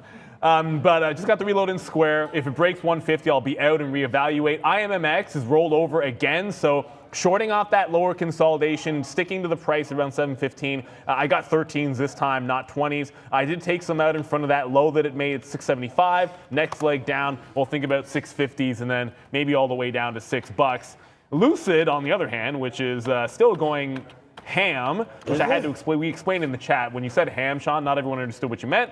I didn't say it exactly, but it's going crazy. And that's what Lucid is doing. 48 is the only level that I think I would jump in front of just sort of blindly without having to see it turn first. It has not done so yet. IMRN is the other small cap name on the 4 break. I didn't get the reload. I actually thought it might test back up to here around that 420. It never did. It held 4 even. So all I have is the shares I got at 97 with no reload. As it heads down to the 3/4 mark, I should already be on the bid at 75 and then get some on the 70 bid all the way down to hopefully about 3/4. I think this has room to fall. But the market, I don't know, pull back a little bit. Now we're making another run at 16,000. Hopefully we can get there. A score's not going to work without that move.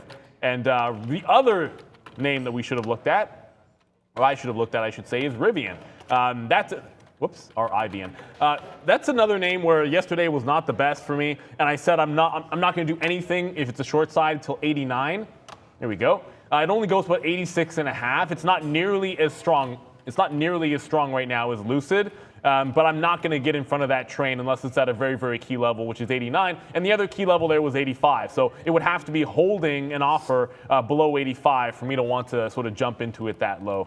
So still watching that name. And of course, Square, that that 150 might not hold. So even though we are looking pretty strong in the overall market and we're holding those highs, there's Square going out through 150. I'm going to stay disciplined. I got the reload in front of it at 150.60. I'm just going to take it out on the break. I can always look back to see if there's a better level, which I know there is, down around this previous double top at 148. So rather than hold it $2 against me, I will look for a re-entry off 148.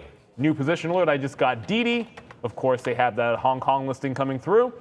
Shorting off that 535 previous high. I'll give it about 10 cents. My stop is already in place, but I wanted to short the pop on this name too. Brendan. We saw DWAC and Funware moving around yesterday. This one, the first two pop up, guys, just took out pre-market highs on a monster volume spike there for PHUN. Okay, yeah, we're just, I'm trying to look to see some names here. Unfortunately, we missed Intel on the reload, man. Like, it went all the way down right to 55.50, right where we wanted to, and I just wasn't paying enough attention to it, looking for other opportunities, and I looked over and was like, oh my God, Intel just dropped right into the level that we like. WFC 52-week high, again, Lucid. I mean, I want to start this short on Lucid. Let me check out what Rivian's doing quickly here for you guys. I mean, we like this play here today, Rivian up to 85 and change. I want to short this into that 87.50. We talked about that. There's 86, there's 86.50. Let's see if that one wants to give us a decent short. We're waiting for the short on this one, 87.50. Lucid, we were waiting for 48, but maybe that's a little too high here, as Lucid right now does make a move to 47.12 or so. Where's my offer at on Lucid? 47.40. So it came close to getting short, but there it is. Now it's making the move back in. And there goes Intel now, just 2 cents in the money, but a nice move back off those bottoms. So that's something to look at. What is AMD doing exactly as well? This is another name maybe of concern. See, nothing. Like, this is why I can't find myself in. There's just a lot of chop happening right now. Like, look at AMD. What kind of a chart is this? Down to 138.50, up to 140, now back down into this area. Too choppy in here for me to look at. So we need something to get extended at some point here, guys, so that we can step in and make a play. Yeah, and that's what, I mean, that's why I was looking at that fast. It's not, obviously I didn't know anything about it until it popped up there. Now it broke the Hull price. It actually opened up a little bit higher, but then rejected right at 750. So that's sort of an, those quarters and those evens are obvious levels, and it just dumped here. So it looks like, the daily chart doesn't look very good, but if you look at 750, you pull it up on the higher time frame, the 15-minute, and that's your obvious level. Once you've rejected at a level like that, it turns into the other thing, which is a short for me. I would have loved to take a 750 break because you have an obvious stop right here at the previous Hull price. That's a great risk to reward, but it didn't break, so you can't take it. I can't take it. I'm now looking short on it. Got to pay for them first. Brendo, where do you Vinco Ventures, guys, another one we've looked at many times. Not seeing anything significant on it, but doing this right now. So BBIG on monster volume back to the upside. BBIG, yeah, blast from the past right there. Vinco Ventures, always exciting to trade that name. We're debating getting reloaded right now in Palantir. I mean, it's down a little bit here, obviously, off of some of this NASDAQ bounce to the downside. We are still waiting to get reloaded up in Intel to the downside, so hopefully that can come through. Palantir, we just put a bid down here, man, 17.25. Again, we're trying to be as specific as we can with some of the prices that we're looking for here. So, Palantir coming back in. We'd love to get long down here, so we're going to wait for that as well. Check out on SoFi. I know that's a name that a lot of you are looking at as well. SoFi coming back into 14. Ooh, I have a low bid on SoFi. Actually, I have 14.05 here. It went to 09, so maybe we could fix that up a little bit. But SoFi right now, I still think that name works, man, but hasn't been great so far, but we will look to get SoFi into the long year if it can hold out. But the NASDAQ is like funny right now. It's just, I don't know, man. It's dancing around. It's not doing too much. But at the same time, these swings can be violent in some names. So we're trying to pick up the right levels and the right prices here. So that's what I'm doing right now, including we should have shorted, guys, that DraftKings at 28. We talked about that level coming through again from right here. Just the market was really rallying. That was a good short. Let's see if we can get that again on DraftKings. Yeah, and I got the reload on, it's not a reload because I got out and I got back in, I should say, on Block Square here in front of that 148. And it's just sticking to the level. I'm actually way in front a little bit by taking 50s in the first place or 60s in the first place in front of 150. But I like the notion of being able to add a couple of times. And if we bounce off 148, which when I come to the higher time frame, this is what it looks like. If we bounce off this price area here and can manage to hold through, and I think you give it about a 3/4 because that's where support was in the afternoon yesterday, then I want to be adding to the position. So if it doesn't bounce, yeah, like as I say it, we don't bounce through and I get stopped out right through that low. But here's the thing, you save yourself, or at least I save myself $2 worth of pain by trying to maintain only going long in front of my key price areas, right? If it consolidates off 148, there's still a chance I can jump back into this trade. By the way, Lucid, I don't know if you guys are still tracking that bad boy. Oops, it's still a 15-minute. It's right back towards 46, so it's holding lower, which leads me right over to Rivian, which is finally below that 85 level. Now, it hasn't really done enough down here. I mean, the offer is pretty solid, but it hasn't really done too much down here in terms of consolidating for me to like this short, because I don't think I want to give it much past that 85, like maybe 15 or 20 cents. So if it can actually catch a little bit more volume, I might start reversing, or at least trying to get into the reversal on Rivian. Again, it was 89 or hold below 85. Those are the only two levels I wanted to play off on Rivian here today. So at least I'm thankful that I haven't forced my hand there. Only two things I do have, IMRN is now basing out at 375. Forget about the daily chart there. That's completely useless to you. But if you do look at the 15, last spike, they got to about like 340, 350. If it breaks this 75 level with anything, I'll probably be in front of 350 next. I think that could be the next level down. Yeah, Square can't even get out of its own way. And I even said it's like, consider your buckets, your ridiculous high valuation bucket, maybe on a pullback. Like we said, the names that could run more today would be names like this if the market got up, but it kind of pulls both ways. When the NASDAQ pulls back, Square ends up getting the worst of it. And as I say that, I can also probably point to a firm here also in the fintech space, and they're right on those lows, right? So it pulled back just as heavily. So always got to consider those two buckets. I'm sure Apple's doing just fine.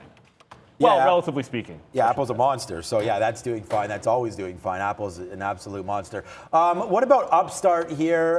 If Upstart can turn around, oh, come on, chart. I don't mind this play either, UPST here, off of some of these bottoms that they've had. But look at the spread on Upstart. It's pretty bad, but it doesn't mean you can't catch a winner. 123.60 or so. Let's sit. Ooh, we're right there right now on Upstart. So maybe we'll see if we can take a small bid here on this name. And I don't know if this is going to, I mean, do we think this could work here into, I don't know, like we're already long, and what I'm just debating here is I'm already into Palantir. Well, now we're into Upstart now as well, but now we're into Palantir, Upstart, and SoFi. These are three names. So Upstart, we just take it right here at 163 or 123.64. We'll see if that one wants to work. Now back up to the upside. So it just comes right back into here. We could dump this if it breaks. Man. I don't know, even lower, like 122 might not be enough. Maybe this 120 area or so. So we're going to try to hold Upstart to see if it can hold through 120. But new position alert right now. So it's been a roller coaster kind of ride for us here today. But we could talk about it. Why not? SoFi down to 14 and change right now. So that's still the Upstart chart. SoFi comes in off of a big move to the downside. We're going to have to zoom back a little bit to see where we're looking at for SoFi. I mean, 1390 right there, yesterday's close. But more importantly, it's like this 1360 area that was supporting yesterday. So no more dip buys into SoFi until we get to like 1380, 1375 or something like that. Palantir, same kind of thing. We'll talk about all of these names. I don't want to be like, these are high valuation names that I just stepped into now. Might be a huge mistake, especially as the NASDAQ pulling in right now. So we do have risk on right now in a lot of it. So don't know if I'm so happy. What's up, Brendan? My window's not working. Hyzon Motors, guys, a hydrogen play on the vehicle side of things, small cap. There was a SEC subpoena questioning some of their business activities recently. So they were talking about going back to review some of their work from last year, but bouncing off this 550 down here in the pre-market, big volume to the upside again for HYZN. So I'm kind of holding off on a couple of longs here, and I think there's, well, I mean, you look at the NASDAQ, and I'm not a room, but I'll show you last week's resistance at 15.9 on the future, and then you did have a top, sort of an overnight top. That was the breakout. The same level got broken out when we had the inflation print, and we're testing back through that number. If it continues through, gets that half to 58.50, holds it and breaks back up, that's obviously going to be a bit bullish for the market. So if you're looking at stocks that are at that bottom, then this could be a TSN turning point. You guys are like, what the heck is TSN? Oh, goodness, what am I doing? If you don't know, does ESPN have like a turning I point? don't think they do. Anyways, TSN's like the Canadian like ESPN. It's like they have a turning point each game. They call it the TSN turning point. So if we were to hold that consolidation on the NASDAQ, then certainly you can get some of these names breaking out. I'm going back to Square because it's at a level. Look, I stopped out here at the bottom and might have made close to the bottom wick, but I am still looking at it here. And if we do hold this level, fail to get through that 15.85, can hold back above 15.9, then a re-entry on some of these, and establishing the new low of the day as your entry point does give you a relatively safe option to get back into it. In terms of what I am in, DD was going to be a short the pop. I don't know, it's just sort of been that forever. I wish I remember, and you probably have the tweet somewhere, but like I don't remember the price that order was at and where it actually ended up filling. I have to double check that. And that was a massive imbalance order on DD a few days ago. But it did pop up here on the Hong Kong listing news. It is now falling back toward $5. $5 is the big psychological level. But it's on a monster tear. $5 also, of course, being yesterday's high. So I want to make sure I'm taking profit in front of 5. Still got plenty of room to run. Yeah, so that was at 420. If you look at where it's come since the 420 break. Yeah, it's about.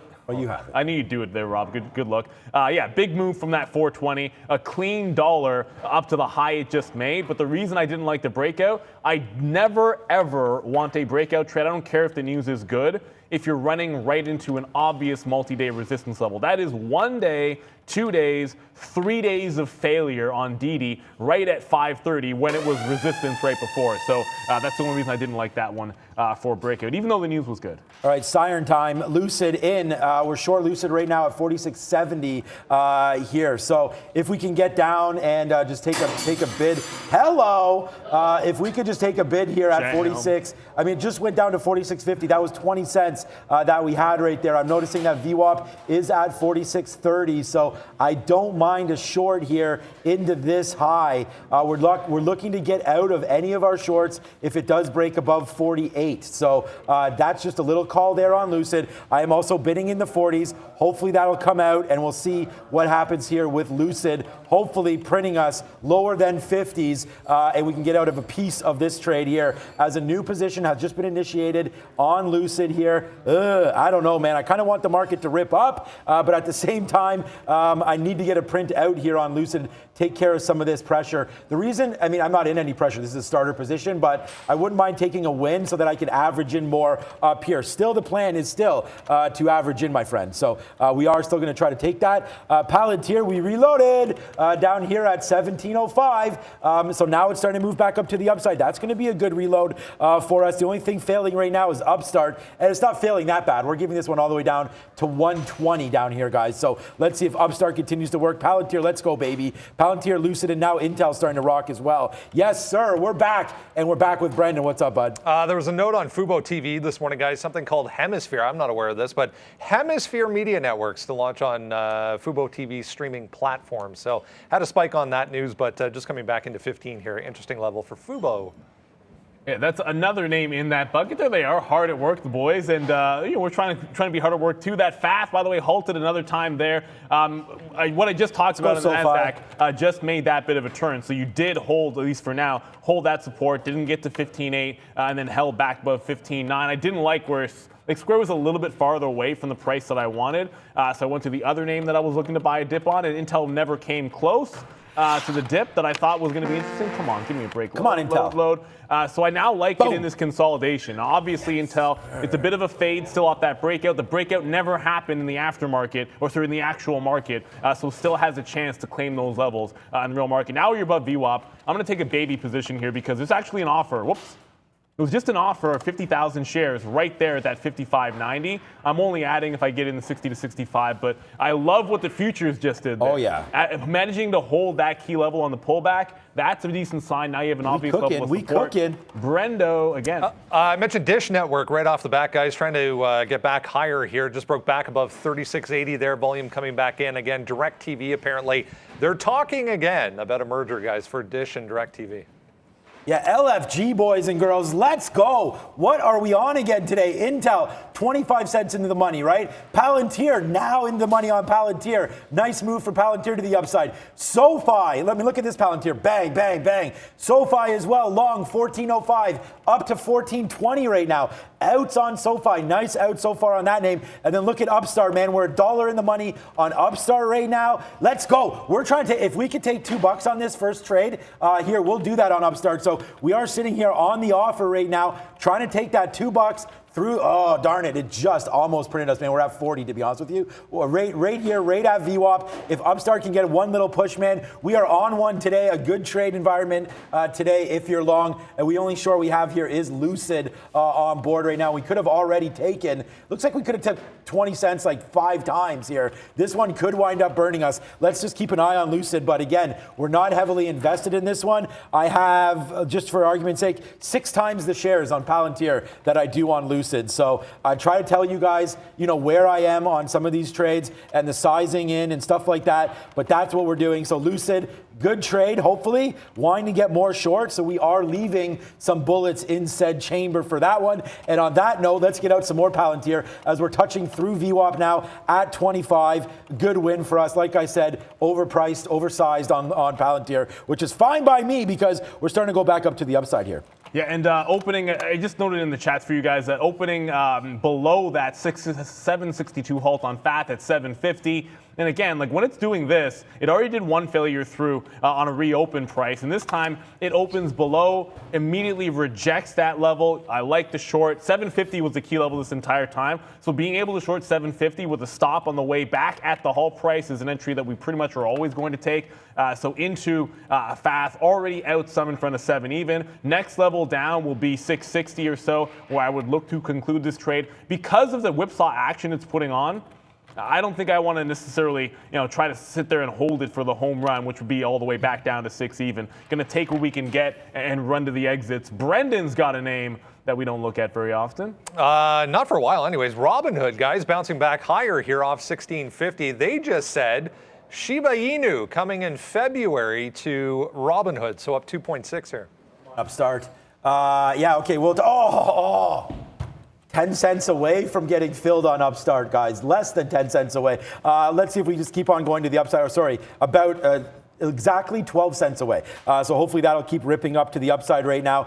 We can look at Hood. Why not? Hood has been destroyed, needless to say, down to the downside. But Shiba Inu coming. I mean, we already saw the Dogecoin effect on Robinhood. I believe it was something like 39% of their revenues was from that one coin alone. Dogecoin, if I'm not correct, that could be on Coinbase, but I don't actually know if Coinbase has Dogecoin, to be honest with you, so I'm not sure. But there it is, a nice little move up. Is this doing anything for Shiba Inu is more the question. Let's go, man. And Trader Pratt, I see he's in the building there, but I bought Bitcoin at 40, man. I know you missed that one. Get your orders pending right now for that. Yeah, I'm not worried about you, my friend. There we can see here 1 hour. In the last 24 hours, Shiba Inu up 10%. Doesn't seem like it wants to rip too much now, unless that's old. Yeah, okay, there it is. So now up 13%. You can see the Cardano effect is happening right now. 11% on Cardano. And there's Bitcoin back to 44. So, hey, it's 10% of a victory. I guess a victory. 10% gained there on that play. But that doesn't mean anything, man. We are still very, very positive on Bitcoin. I'm not getting it out, so it doesn't even matter really where I bought it, to be honest with you. Okay, new position alert right now. Rivian into that short, man. We waited for this price. We wanted 87.50, so guess what? We've got 87.50. We're actually 87.75 right now. 87.70 is the short. I don't know if we like this, but Upstart, there it is, guys. There's the $2 winner on Upstart. So far, we smoking today. No losing trades on board today, and we're in 8 names. So 8 for 8, not too shabby. Yeah, getting very close to Rivian for me. I still like 89. I'm going to try to hold to that as much as I can. I talked about FAT very, very quickly, though. I'll go right back over to that IMRN because that one continues to plunge. IMRN. As usual, there's I'm getting dyslexic at times. But down towards this 350. This is the next leg. It did make one wick down here, and I didn't put any bids in. I thought it was really starting to flush. This is my 15-minute. I'm going to go ahead and make sure I have those in right now. I just reloaded on Intel. What we saw going on in the futures is continuing. So you're holding it. You hold that bottom. This is a 60-minute on my futures chart, just to let you guys know on the NASDAQ. But you held that break down at 59, the key resistance area from previous days. And now we're breaking back towards 16,000. So you want to have something on board alongside in case we're going to hold that. But it's a crazy run on Rivian. Just to check, if you're watching the overall EV space, Tesla over here, guess what? We never really broke that 1085 level, right? So that ends up holding its resistance. It's now putting in a lower high at that same level. I would check in on this just to make sure that it's trying to continue on a break if you're watching Rivian and Lucid, but it hasn't always had the giant correlation that we've been looking for. But Tesla is still holding some resistance. I don't know, it just feels like it doesn't want to go sometimes, and this could be one. If the NASDAQ breaks 16,000 and it doesn't take a fresh high, I would not be too happy with that. I'm going to go ahead and cancel my offer on Oxy. I wanted 36 for the short. It did give a spike, but doesn't really come too close to it. Now, if it were to break this high, I'd want to make sure I'm reevaluating. Might have missed the boat on shorting some of those oil names there, as Oxy just turned around like 50 cents or so. Might be done, but it wasn't the level I wanted. It's everybody's favorite graphic. Money.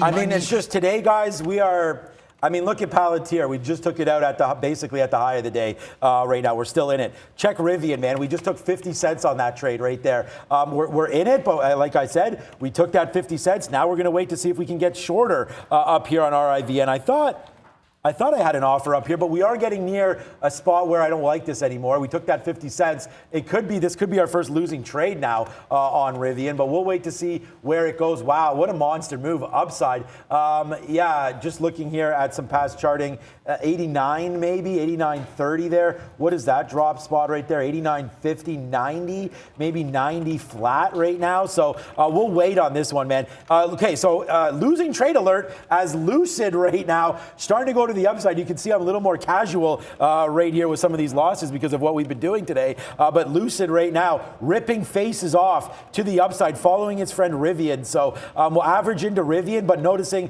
what's happening on Lucid as well, guys. Over there, I guess, anything you want to say before we throw, Neil, or are you done? I was about to say Biogen still has not managed to break that range. So that 216 on the daily, which you're going to go like 2 years away, that's very much in play, that low. Biogen down almost 10% on the day. It tried to break out to the upside. That's a failed break for now, 216. Oh, not good if it breaks that level. Brendo happening now. Hey guys, yeah, nice day so far. Positive right across the board. You'll see pretty good numbers here as well. S&P 0.66, 0.5% for the Dow, the Russell, all three of them nicely into positive territory. It's tech that's leading off that inflation number here in Toronto, 0.8 as well. For the TSX, so a good way to start things off. There we go. We'll switch things over. Neil just mentioned Biogen down big time. Back to session lows. Pre-market lows coming into play here. Huge volume, relative volume off the charts this morning on that Alzheimer's treatment news. XOM, yeah, we mentioned oil higher, but no longer. Coming up, though, again, 10:30 inventory numbers, weekly inventory numbers. So we'll have a look at that, see what happens with these. But this 71.10, 71 area, trying to hold for Biogen. Going to be an interesting one, though, at 10:30, I think. Brought to you by, happening now, guys, brought to you by ShareVision.com this week. Go find thousands of streams and videos and financial charts and analysis on ShareVision, my apologies, .com. ShareVision.com, guys. Yes, sir. Hit up sharevision.com. A little sponsorship action right there. Shout out to Randy, Mark, everybody working real super hard in the background. Thank you so much, guys. It means a lot to us and to our viewers. And I mean, this is part of the team that we have, guys. You know, send the super chats. We'll get these guys an overpriced Starbucks. He's double teaming it. What do you want? What do you want for lunch today, Randy? Apple fritter. Apple fritter. Yeah, I think today we've got some kind of surf and turf, yeah, okay. Brendan will get that for you, no problem. We'll get that, some surf and turf. I seriously doubt we'll see. Yeah, no, we won't have that. I think he wants, it's because we were supposed to sponsor his lunch, but. It's Greek chicken with Greek potatoes, green beans, and tzatziki sauce. All right, take it to the Greek. What's that movie? Take them to the Greek, or what's? Yeah, Take them to the Greek. Yeah, good, great movie there. Jonah Hill. What a. Did you wind up finally watching?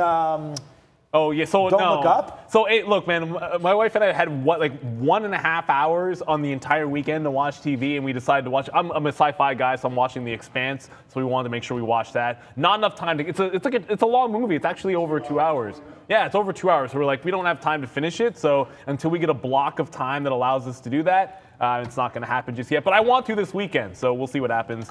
Hopefully, with kids going back to school next week, things will calm back down for us. Brennan again.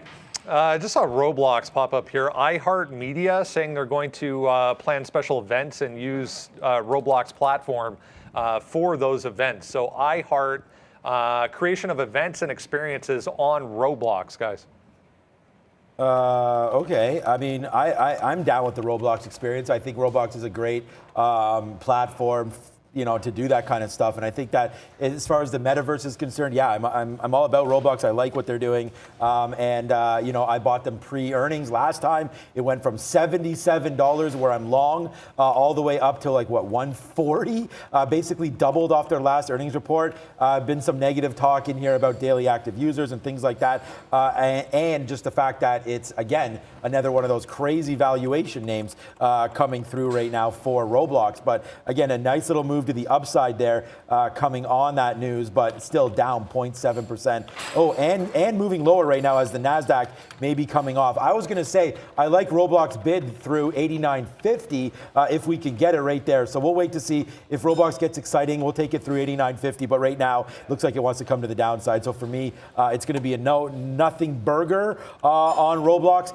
SoFi, though, that's been a big win for me, man. We were just sitting there. Actually, we just missed it. We're at 34. SoFi, boom, to the upside. We talked about defending that 14. We do exactly that, and then we take out 20 pennies on that trade. Palantir, our last outs. I mean, we're almost out of all of Palantir now because, again, it goes back into this area. We're scalping it. Palantir, a great stock for that kind of a move. We already took the smooth $2 on Upstart on 2/3 of the position as it goes right back up there to VWAP, so that doesn't get too much cleaner than that. And right now, we are back in the money now as we take some out at 47. And now we're back into the money now on Lucid, as that is just a wild ride, man. That just went down to 46.60. I think we got to take a bid there for 80-cent winner here on Lucid. Yeah, I just took some more out of IMMC and then took some more out of DD, but I wanted to, people asking about, I saw people say Zynga on the move. Just remember, it's going to follow Take-Two, man. Like Take-Two just spiked. It's still up 4% even after pulling back here. So just watch Take-Two. If you're wondering why Zynga is running, it's only because Take-Two made this massive breakout here. Brenda, what's up, bud? Fresh Vine Wine, if you recall, from yesterday in the afternoon, went absolutely crazy, halted all the way up here to 8. Doing more of the same again today, guys. Huge volume on VINE. Oh, man, I'm waiting in the... I remember that, baby. Yeah, I'm waiting in the 60s here for Lucid, man. If we could just get a little bit of a move downside here, even just a little bit more than what we just had, we'll take the bid on that into the 60s. That was the low bid, was 59 there. I don't mind getting some out here ahead of VWAP and then hoping that we do have this tank to the downside. Remember, lockup is now a week away. So a week today, I think you're going to see... I mean, you're already seeing Lucid do upsized volume, right? But look at these last couple candles here. They're all red. There's been like, this is a minute chart. So, I mean, we're starting to form a green candle right now. But the last 5 or 6 minutes has been pretty hammered here. And considering the NASDAQ really isn't moving, notice the NASDAQ bounces off 16,000 again. So you got to watch out for that. I may take this out. This is a 70-cent winner. But you want to talk about a 70-cent winner. Money. Rivian right now, $1 in the money on Rivian. 87 cents in the money on Rivian now. As we take that short, we did not reload up there. We should have. We thought we were reloading at 88, to be honest with you, but I must have not put that order in. That was a level that we liked. And again, Lucid was sort of ripping against us there. So I don't mind that trade for right now. And we take some more out there on Palantir. We're long at 05. We just took another piece out there at 15. Maybe this retraces back up and looking for maybe a reload spot here on Upstart as that just got destroyed to the downside. Yeah, I'll go back to some of the names that are working, and then back to the reload. I just got an intel in a quick second. But Vine, look, if I like Fast and that was a good trade already, then I'm going to like Vine. I just double checked though. We don't have locates right now. I'll keep checking back in. Obviously harder to borrow than was Fast, but 935 on your daily is getting very, very close to the top.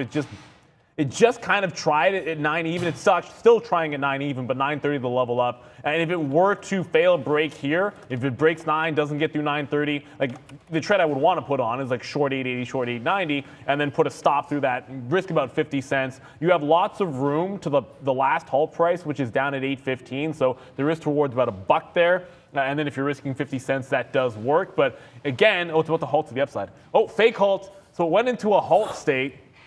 A circuit breaker got taken out at 9:41, and then it did not halt within that 15 seconds. It actually printed to the downside. If it did halt, obviously it's now through that 935 price. Still has a chance to be a bit of a fail. Give me a break. This is exactly what I would have been looking for. Fail break through the top, but we have no locate, so I can't do it. It is what it is. I'm not going to sit here and cry over spilt milk. I do have to get back over to DD. I don't think I'm going to get an opportunity to reload this stock. But if it were to pop, I'd be looking more at that 5 to VWAP area. It's now down at 494. It's still a ways away from those bottoms, but if you look at previous resistance at 485, and then that's where we closed up here, 485 to 490. It's sort of an obvious area, the next level, to start taking some out. We did some in front of that high yesterday at 5, and now we're looking down here at that 490. I want to hang on at least a little bit in case it falls all the way down to 465, and just take advantage of it. If it's working in the money for you, sometimes you want to allow it to breathe or extend itself, which is exactly what's happening. But man, wish we had those. Oh, don't have them on Vine, but I wish we had those locates. I'll double check to see if they come in anytime soon. Yeah, it says me. Just messaging Miss Maggie here. Okay, as you guys can see, man, it's just been a great little reloaded. Right there on Intel, man. We take that 55.50 level, bang that out, take that 15 cents right there off that, get out at 70. Let's see if Intel continues to work. Average price 63 now off of that 670 bid and then a 55 bid. So let's see, average price now 63 on Intel as we continue to make moves to the upside right now. And yeah, big time movement happening here. SoFi right back to its highs again. Obviously its highs are up here at 15.50, but right back to its sort of intraday highs that we've been looking at since that initial dump off, right back to 14.28. Good trade on that one. Intel just on one right now. Yes, sir. We'll go with the bang as Intel back up to the upside. Man, look at this. These are our trades today. Intel, boom. Beautiful trade there. Lucid, I mean, so far so good. We'll wait to see if it comes back in a little bit. We just took some out there. It's 70, 80 cents in the money on Intel. Palantir, beautiful for me trade today. Rivian already, man. Oh, that went down to 86.80 there. Should have took that smooth dollar when we were talking about that. We'll look at that again. What else do we have here? SoFi. Writings on the wall on that one. And then Upstart currently in $1. So that's 1, 2, 3, 4, 5, 6 trades today only.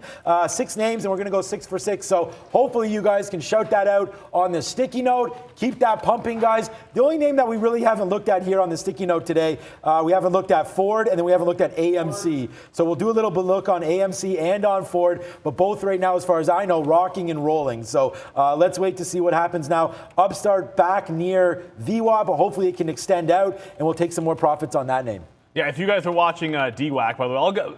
Intel I have a bit of a different picture on just because I'm buying the dip in front of that 1550 area. I'm not really taking anything out till it gets back into this cluster. That's the highs from yesterday, and then the pre-market action up here at 56. If it were to break that, it still hasn't broken out above that 56.40, 35 to 40 area on the multi-day because all of that price action was either pre-market this morning or post-market 2 sessions ago. So it still has a chance to go. You're going to need the NASDAQ probably to take out the 16,000, although that's seeming like it's about to happen in a couple of seconds here. DWAC, yeah, it's going again. So everyone's favorite squeeze play, or I guess breakout style play, continues to show strength. 66.65 was a carrier before, but I'm sticking with the same thing as yesterday. 70 even is probably the next safe place, I think, to roll into a short. And along those lines, it's the same thing I'm thinking about on Rivian.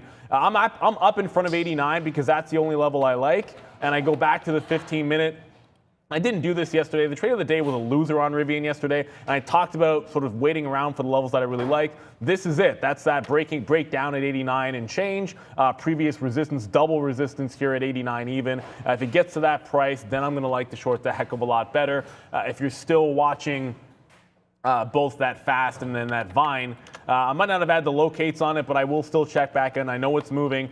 It's still trying to hold above that level on the daily at 935. It's broken a couple of times, and it keeps on sort of wicking back to the downside. So not a very clean breakout on Vine. Still want to check to see if we can get those locates there. And yeah, Tesla did break that 1085. Let's see if it can hold it. The NASDAQ, though, is right below that 16,000 level. So I'd be careful on a breakout here, because if the NASDAQ holds 16,000, you basically held a high at a level that the market could pull back at. Yeah, very nervous levels right now. I agree. 16,000, we're right back there for the NASDAQ. So what a great dip by some of those NASDAQ bids were. We could check out on Apple quickly here. I just want to see the price before we go to Brendan. Yeah, okay, so we were trying to get that at 174. It missed it. Even 174.80 was my bid. It only goes down as low as 175.30 in that initial wreckage off the open. And then now it's just mad love. Yeah, be long, guys. That's all I could say. What's up, Brendan? I just saw Crocs popping up at day highs here. I was just going to check. I imagine this one. It's actually not that bad. PE on Crocs is 11. Interesting. 6.5% day highs for Crocs. Piper Sandler going to 246 on their price target for this one. Yeah, that's not bad. Look, anything with a decent valuation that you like has got to be pretty solid. Come on, let's break the 16,000 level. You're watching Tesla here. You know what would almost be ideal is if you pulled back off of 1,100 on Tesla and then we're able to get in front of 85 when 16,000 does or doesn't, I guess doesn't break, and then you're able to have an 85 on that breakout. But I just never like a breakout on an individual stock when the market's at a level like that. And of course, what will happen is 16,000 just went. And because of the reason, I'm not going to have this break that I like because I don't like punching long when the NASDAQ could turn here, and you might miss out on it. And that's the thing about enforcing a rule. Like sometimes it's going to cost you being into a trade, which it definitely does right here. I'm just going to check back on Biogen because it manages to bounce there off of 216. But you know what? It's still in the channel, 216 to 222. It tried to break that 22 at the open, immediately snapped back. As long as it's in this channel here between 16 and 22, I'm going to like the opportunity to short it through 216. Brendan mentioned HYZN getting the SEC investigation. I've basically been waiting for it to pop. I don't know if we talked about it. I guess we didn't talk about it. My apologies there. I was waiting for it to pop back into the 650 range to short it because I wanted to give it to that 75 level. I already have a stop in, but this is what it looks like on the daily. It's got all kinds of resistance and the 50 period, right just above this level. So rather than try and short it on the bottom, wait for it to come to me. They do have the SEC investigation. Thank you to Brendan for bringing that information to you guys. I know we talked about it in the pre-market, or at least around the open. First target will be where it just broke those quarters and then down around 6 even. Yes, sir, man. Bang right now as we're just crushing some of these names, man. $1.25 in the money on Rivian. Look at this short coming through right near the VWAP. This is a $2 winner right now. $1 in the money on Lucid. Now as that's coming right to the downside pretty hard right now. Upstart. So $2 in the money on shorts. And that, by the way, guys, again, thank you. Hit the like button if you can, man, on the show. We have over 6,500 people watching, 1.7K likes, man. And we are on one today. I told you this was going to be a big bull day, man. We have bull right here. We talked about this today. I said, get long real early if you could do it. And there it is, man. We're long real early and we're cashing in right now on a lot of these names. So thank you so much. Yeah, Lucid. I'm with you, Dakota Wade. What's up, Dakota Wade, on the chat? Yeah, man, Lucid, a big time movement. What we were trying to show off was, ooh, thank you, Mr. Randy, right there for the coffee, the quick one there. Thanks, man. Look at this. So here it is, Lucid. Wait for 48 to short. Oh my God. That's not what I meant to hit. I meant to say, yeah, for that one. And what about Rivian? Wait for 87.50 to short. Awesome. So, I mean, there it is, man. It's right there on the Sticky Note. Thank you for watching. Thank you for joining. We're trying to make Sticky Note a thing. Get on there, publicly retweet it. Tell your friends, tell everybody, tell your kids, tell your wife. Let's get this show as popular as we possibly can. And there we go, man. Rivian down to 137 and cracking lower. $2 now in the money on Rivian as this name starting to crack city. Someone said Palantir's falling. Hey, man, yeah, we know Palantir's falling. That's why we just took that out. We're short on some of these high valuation names right now, like a Lucid and a Rivian in the EV space, and we got to get out of Palantir. If the NASDAQ fails, we want to get out of that one. But look what we just did with SoFi. We said SoFi is coming back to day's high. Grenade bomb time. Boom, right there on that. Take that out, man. So right now we're very light on all these trades. $1 in the money on Lucid, $2 in the money on Rivian, and $1.50 on Upstart. So hey, all is well over here, guys. And exactly what we thought would happen there, and why I didn't take Tesla on the break. 16,000, 16,000 on the NASDAQ does hold up rather nicely. I was just checking in on Biogen because I don't want to get too far away from what I think could be a good mover. Tesla, however, didn't pull back to 85, which is exactly what I would have liked. If you pull back to 85 and then take 16, then you get a much better entry price. But guess what? If the market is going to be strong as this is, and Biogen is going to be resisting breaking out of this range, it now just rejected at 221. And if you look at the daily chart, I told you guys the range was 16s to 22s. This is your previous low at $222. You have to go all the way back here to even see that 216 low. So we fail break at the open at that price, lower high in front of it. And I said, if you can structure a trade where you're not risking $6 of worth of risk to be short Biogen, now is the opportunity, because I can get it between 220 and 221 and only risk to that 222 level on the daily. That's a much better risk to reward. So now I can actually get into Biogen. And this is what we mean about being patient. Sometimes I might have already tried this like 2 or 3 times to short. Maybe I would have shorted it and got blown out through the top. Maybe I would have shorted it down here in a consolidation and then risked $4 instead of $2. This time I think we're playing patiently and be able to play this channel on Biogen. By the way, bad news with regards to their Alzheimer's treatment if you're just tuning in now. Yeah, Biogen, I said maybe take that IBB for a run there. I was looking at Lucid, man. I mean, I don't know, we got pretty low there. I was debating just taking this out. Lucid has a lot of runway, man, back both ways. Like, it could easily rip and it could easily tank. So I was gonna sit at 46. I think we'll still do that. We could just massage the rest of the day here. It's been a monster open. And thank you as much to Michael Travis, man. That's hilarious. Told my 2-year-old kid about sticky notes. He uses them all the time now. Amazing. Not great for the environment, but good call there. Thank you, Michael Travis. With Sticky Note Nation. Can you recycle them? I don't know. Yeah, well, it's paper, of course. Paper. Yeah, it has a little bit of glue on it. So why would it be Post-it notes. I want to thank Phil. Amazon Phil sent me about a box of, I think, 3,000 of these. So we will never run out of said Sticky Note as now Lucid continues. Oh, come on. We're almost at 46, man. If 46 hits, then we'll be really please. That's our out. 46 on Lucid. Let's see if that comes through. And let's go over now to the big screen with small cap recap with the man, the myth, the legend himself, Mr. Brendan Wiggins. Hey guys, yeah, a bit of a chop fest off the open here in small cap land. It was back and forth. A few of these pretty thinly traded as well, including this one. NXGL gave you a bit of a scare all the way up through 360 a couple of times, which was the top end of the pre-market range. So depending on my entries weren't great here. I had to hold it all the way up there. So working out of this into 3. We'll see what happens at 3 if you go to the daily chart. Top end of that consolidation is 3. So if it gets down there, I'll be done with NXGL. IMMX, another one that was just crazy at the open. Very little liquidity on this. I did not take anything out on that initial flush down. I thought this had room all the way down to 6, goes all the way back to 720. Give you a second opportunity. I actually flipped that long on the way up because of the volume that came in on the buy side. Give you a quick scalp to the long side, and then I just got away from it because that thing's nuts. Back and forth, very illiquid stock, as they say. IMRN, pretty uneventful. I was just using 450 up here, which was that level. And yeah, it never really give you any problems to the downside. 350 now for IMRN, guys.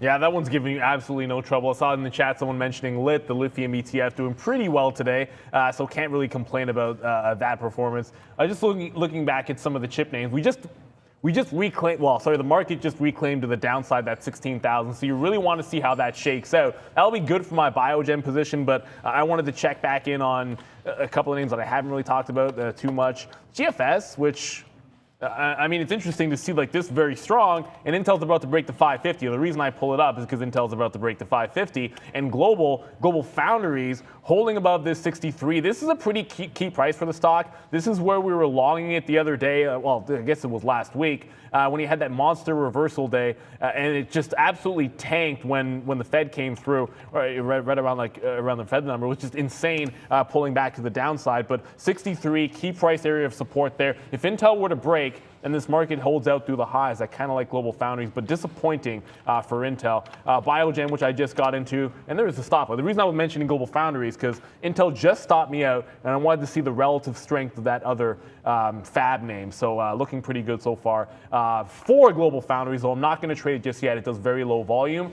Biogen here does turn around a little bit off that 222 level. I will play inside of the range because if I'm able to only risk about $1.50 to $2 off that 222 level, then I want to make sure when it gets to 2 to 1, I'm taking profit. So I am sort of sitting here, on the bid halfway through to 218. And then if it breaks low of the day, I can hold through that next level. So sorry, 1 to 1, I'll take some profit out. And then if it breaks that low, I can hold on for dear life. So Biogen still looking relatively weak. They, of course, having the bad news. Intel, for me, once I got into it, it was pretty clear. Like I'm either going to risk that 25 to 30 cents and then try to make 25 to 30 at first exit point. It never gives me any of those. Now it's breaking the lows. Interesting to see if GFS holds up while this is breaking low of the day. If it does, and it can barcode off 63, I think it's a good entry, but I want to wait and see there. I'm going to hang on to the shorts that are working in this environment for me, and then back over to Tesla if you guys are watching. Oops. Oh, I made that mistake where I talked that penny stock, that TLSA is a penny stock. Tesla, yeah, I know. If you type it wrong, it's an actual stock, but don't mix them up. You shouldn't because one's a penny stock, obviously. Tesla's still trying to take out 11. When 16,000 just got rejected a second or third time here on the NASDAQ. So Tesla, hey, I guess today it's relatively strong. I didn't want the entry point with the market pulling back off of that level, but hey, I can be wrong. Yeah, so we almost got filled there on Lucid, man. We were waiting like at 46. It went to 46.08 there, so darn it. We'll put our bid a little bit higher than 46 now and see if we get that. Like we were literally 3 pennies away. We're at 46.05 there to get fill, but whatever. Hopefully it comes back down and we will get that fill. Rivian 85.50, the same kind of level we'll wait for. Hopefully we didn't miss the boat on some of this.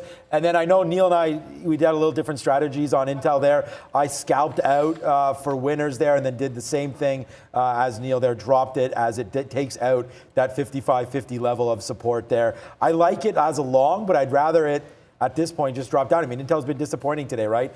NASDAQ up percent, Intel down a percent. But I don't know. I haven't even heard Neil talk or me talk about, oh, there it is, AMD. Okay. I was going to say, I haven't heard either one of us talk about these other names, but you could see AMD up 2% today. So there's your 3% difference right there between AMD and Intel. Now, is NVIDIA... They are up 2%. Wow, okay. So, again, today, the high valuation name. I wanted to say that, but AMAT's up 4, and that's not a high valuation name. That's like, they're like 17. They're like 17 to 20 times earnings. That's halfway. That's a little weird. AMAT's... It's because Intel's been sick for a while. No, you know what? Yeah, it's where it's come from. That's what it is. You're right. Brendo? A few people mentioning this one, guys. DWAC just going again here, 2-day highs. You can see volume coming back in there at day highs, up 5% again for DWAC. DLTR. Yeah, I don't know why we haven't really looked at DWAC too much today. It's not well, that. I did at 70s. Yeah, you guys know that we're not, we like to trade DWAC. I was in this name yesterday and the day before. But DWAC today, yeah, $67. Neil was mentioning 70. Is that where we went to today? No. We're at the highs right now, actually. DWAC. Yeah, good little name there, Brendan. We can see what this one wants to do. Yeah, I'm still waiting for 70s. And again, I tend to favor shorts. Like the levels that I would have liked on DWAC here, pretty much not going to come into play. Like it's at 58, it would have been that 60 on a deep dip down. I think you would have wanted to defend. Otherwise, if I don't get it, then I'm not going to like it. And I'll sit it out till 70 on the daily, which does look like a much more interesting level to me. And it is what it is. Like I don't know if you took the breakout to the long side. And if it's a break at like 65, 66, that looks pretty good. It actually looks like it might have given you a dip into 62, which is looking pretty solid, as I got to say. I got to be able to admit that looks pretty solid. But I'm sitting it out. Going back over to the energy plays. Load. Occidental. Here we go. Oxy continuing to turn around. This is the one that I wanted for the pullback. You're seeing it still fall in. At this point, it never gave you 36. Maybe 35 is going to be it here. Just keep in mind, In 3 minutes, of course, we do have a number dropping in the oil space. So if you happen to be in a winner in this stock, in 3 minutes, things could change very rapidly. I will look-see because you could get a big enough move here when inventories come that maybe we'll get a push into some prices that I like. So I do have it back on the radar here, but that's only because we do have numbers coming in just under 3 minutes now. All right, guys. Yeah, oil number coming through as obviously as discussed right there. And again, you know, we could talk about trades. We're both in trades. We have a lot of trades going on here. We'll see if we can win. But if you go to, again, it's at Trader TV Sean, right? If you want to get some talk going about anything, message me. Hopefully I'll be able to respond to you in a timely manner. But as I scroll through here, you could see yesterday, right? Where was the talk there of me getting out? So right here, we talked about this yesterday, right? As discussed on the show, I wanted to trim some of the high-flying names yesterday. So in my portfolio, as a loser, T-Doc, right? We talked about taking this as a loss here. And I said we, I just meant me there, and I said that in there. I should have said I, hashtag compliance, so shout out to our compliance team. I'm fine holding what I have now, but we wanted to trim T-Doc, and it was at 87.50 or something like that. When did I tweet this out? 106. So if you look over here, let's just check out what Teladoc is doing today. I actually already know this, what it's doing today, and there's no surprise. You guys could all guess what Teladoc is doing today. So we're out yesterday, $5 higher than this, right? So you could see Teladoc down that 4%. We raised the capital. It's not like I think that Teladoc is completely dead, but when you get an opportunity yesterday to take something out on a stock that looks like this, just like I said on Intel, man, maybe that 56, if you're long at 48, maybe you just take it out at 56. Come on, Teladoc, load. There it is right here. So look where Teladoc came from, man. 150. It was a huge, huge runner in COVID. But again, no earnings. Yes, problem. It used to be no earnings, no problem because Jay Powell was there, but he ain't there no more, right? This is not Jay Wow from Jersey Shore. This is Jay Powell from Current Environment, and you could, who has more effect? Maybe Jay Wow, I don't know. We'll see right now, but look at that, $88 yesterday. You get that bump up, and then right now you're testing the lows. If I want to buy this back, I just made 4% in one day.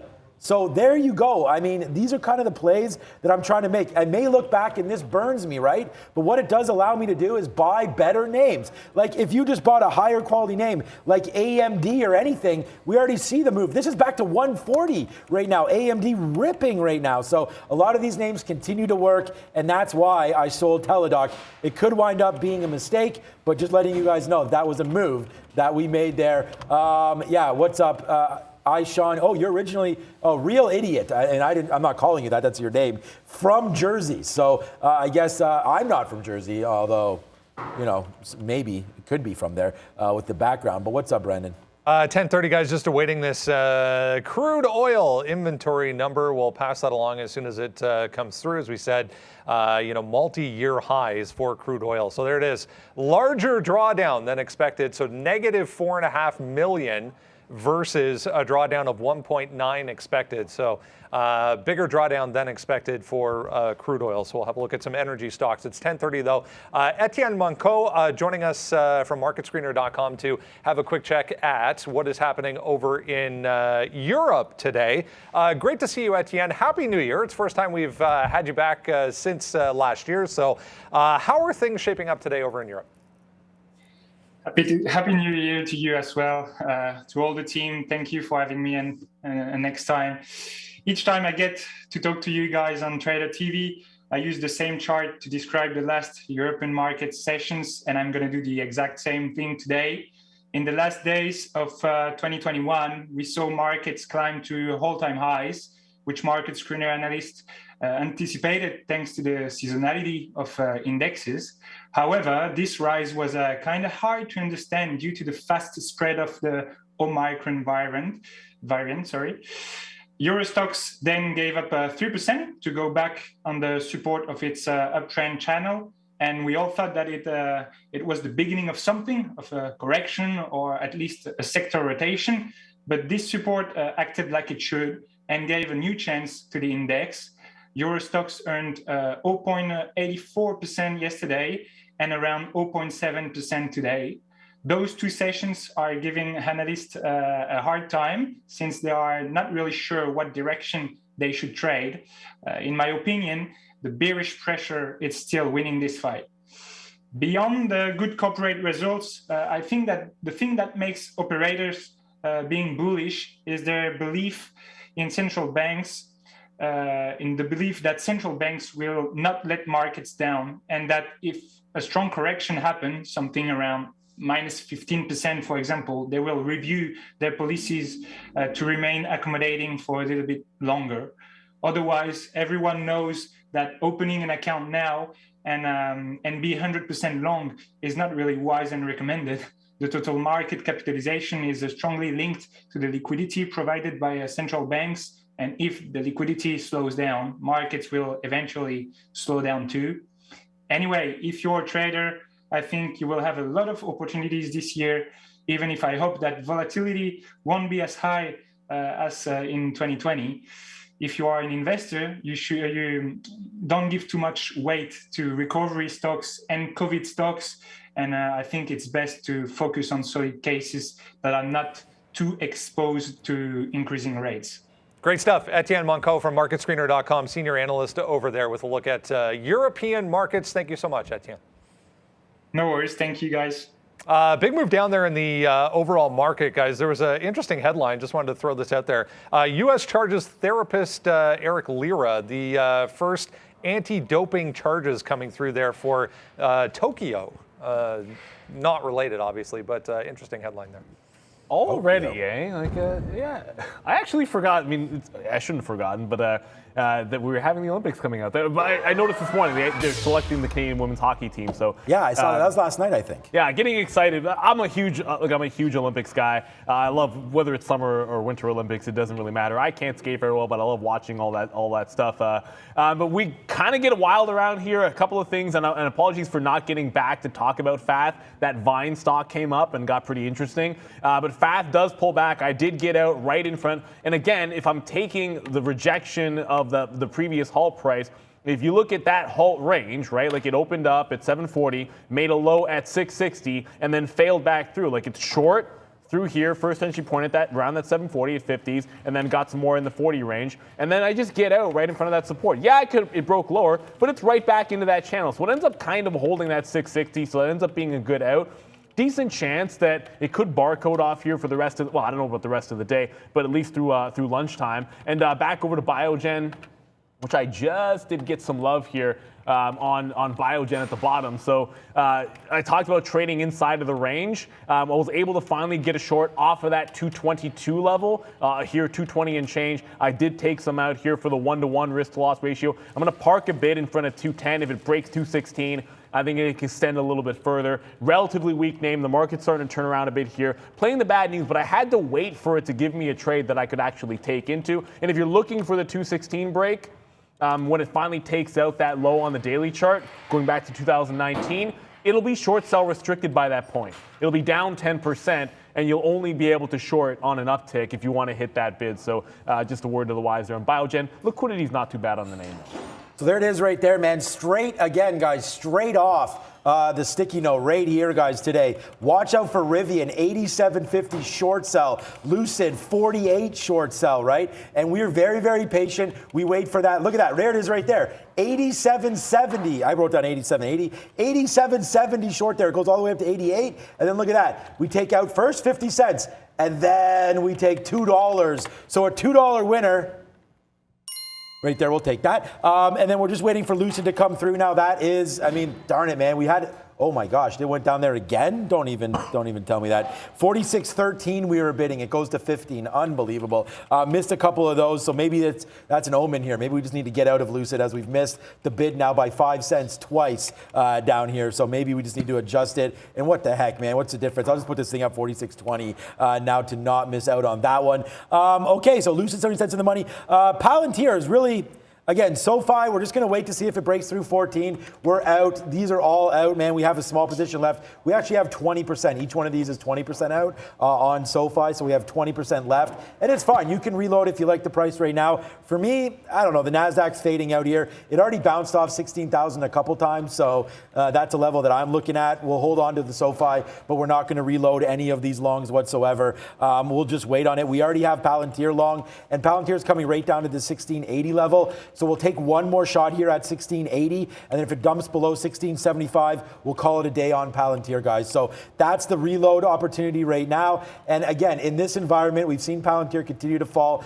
We talked about 1685 right into here. Yesterday's close off of that. I don't know, man. We went down as low as 1655 yesterday. So I think if we break through 80, we'll dump the trade, just put it back out, and then see about a reload if we get back down near this 1650 area. I just don't want to hold what I have all the way down. So we'll get out of this one, Palantir, as it looks like it'll be a loser if we take out that 1685. So anyone watching Funware, of course, DWAC and Funware, they're going to move side by side, and CFEI as well sometimes on the move. But DWAC just tried to take out the high at 68. Got about 15 or 20 cents and is starting to pull back here. So anytime you have a failed break potential, sometimes you come back into VWAP. So be careful with that Funware trade. If you're not watching DWAC, that tends to be the leader. So when you get a failed break, that can obviously pull back in there for you. The NASDAQ now starting to extend. That failed break at 16,000.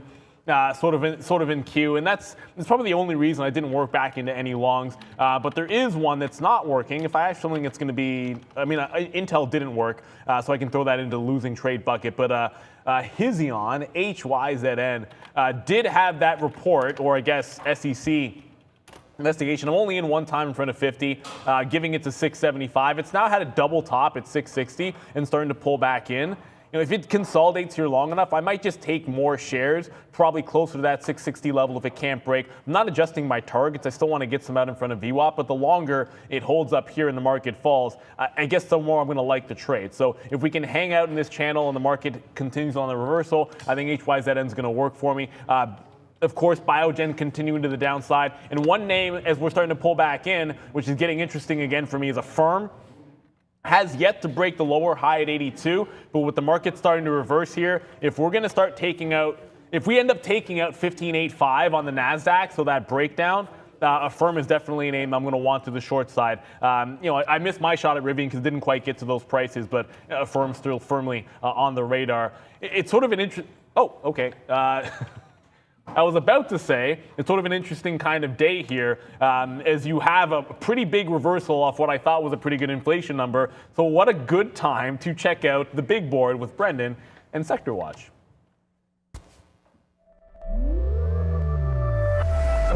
Poor Mark.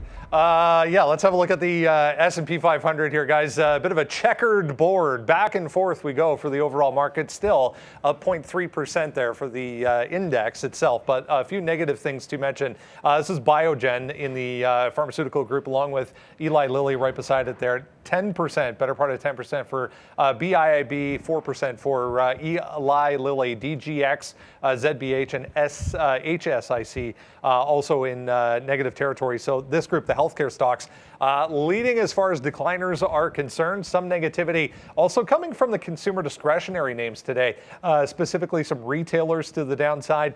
There's also a few automakers or auto parts makers, BWA there, GM as well, about 2% each to the downside. Tesla, though, helping to offset that. Far corner, Take-Two Interactive, 4.75%. Dish is right beside it, back to the upside, about 4%. We were talking DirecTV and Dish apparently in negotiations once again. Tech stocks nicely strong, as we said. This is the semiconductor group. The only one kind of struggling here is INTC. Everything else looking good. Software makers showing strength as well. 2.5% there for Microsoft. EPAM, DXC as well, all to the upside, along with some of the hardware equipment makers. So as I said, kind of back and forth. A lot of positivity, but negative stocks, big moves as well for some of the diversified financials here to the downside, including Goldman Sachs, who is out upgrading a few names today. 1.8% to the downside, 0.3%. Remember, bank earnings Friday before the open, guys. And if you're wondering why it's so great that we do that, or Brendan does the sector watch, it's because sometimes you don't notice things. And I'm short Biogen and didn't make this connection, which is ridiculous on my part. Eli Lilly, which look, it's down 4% today. The only reason Eli Lilly's down right now is because they also have an Alzheimer's drug. But I'll tell you right now, they don't have the red flags and the controversy regarding Biogen's approval. That doesn't apply to Eli Lilly specifically. They're two separate drugs. I understand it's for the same thing, and then maybe there's some risk that it wouldn't be fully covered as well by Medicare. But that's not necessarily true yet. So maybe a bit of an opportunity. Like Eli Lilly just gave back, all of the gains that it made. It's been under pressure, pulling back a little bit here, but this is still a good name. And if you're wanting to play the downside there on Biogen, I think one of the safer ways to do it would be just directly over Eli Lilly. You're staying right in the pocket, and you're getting a pretty solid name on a good trajectory. Oddly enough, you can draw a trend line right here if you want to, but pulling right back into recent support on a trend line. So good look on Sector Watch, Brendan, bringing Eli Lilly to everyone's attention in healthcare. Yeah, great job, Brendan. Just reading something on DAT chat here, guys. DAT's just popping up here on Big Volume. There's a tweet from Barstool Sports. What is the riskiest text message you've ever sent on? Never mind, that has nothing to do with it. But there's a few people talking about Barstool Sports and DAT chat. So, I mean, Twitter getting attention on DATs, or DATs getting Twitter attention, guys. Yeah, starting to bump up there. That's one of those Zach Morris calls as well. Oh, Lucid right now, guys. Fire off the hot dogs again as Lucid, a big time win for us right now. $1.35 in the money. And I feel bad, like I didn't get out because look what's happened to Rivian, man. We called that off to sticky note 88 short. It's down to 84 now. We just got out $1 ago. So this could have been way, way bigger. Sure, yesterday we were shorting Rivian all the way to the top. Today, we learn from our mistakes and get patient with it. Where's yesterday? No, it's not on here. I was going to show you all this and then what happened yesterday to us on Rivian. But it's right into here. Trade's not showing up, but you can see right now, look at this. Big time. Whoa, shoot, man. Darn it.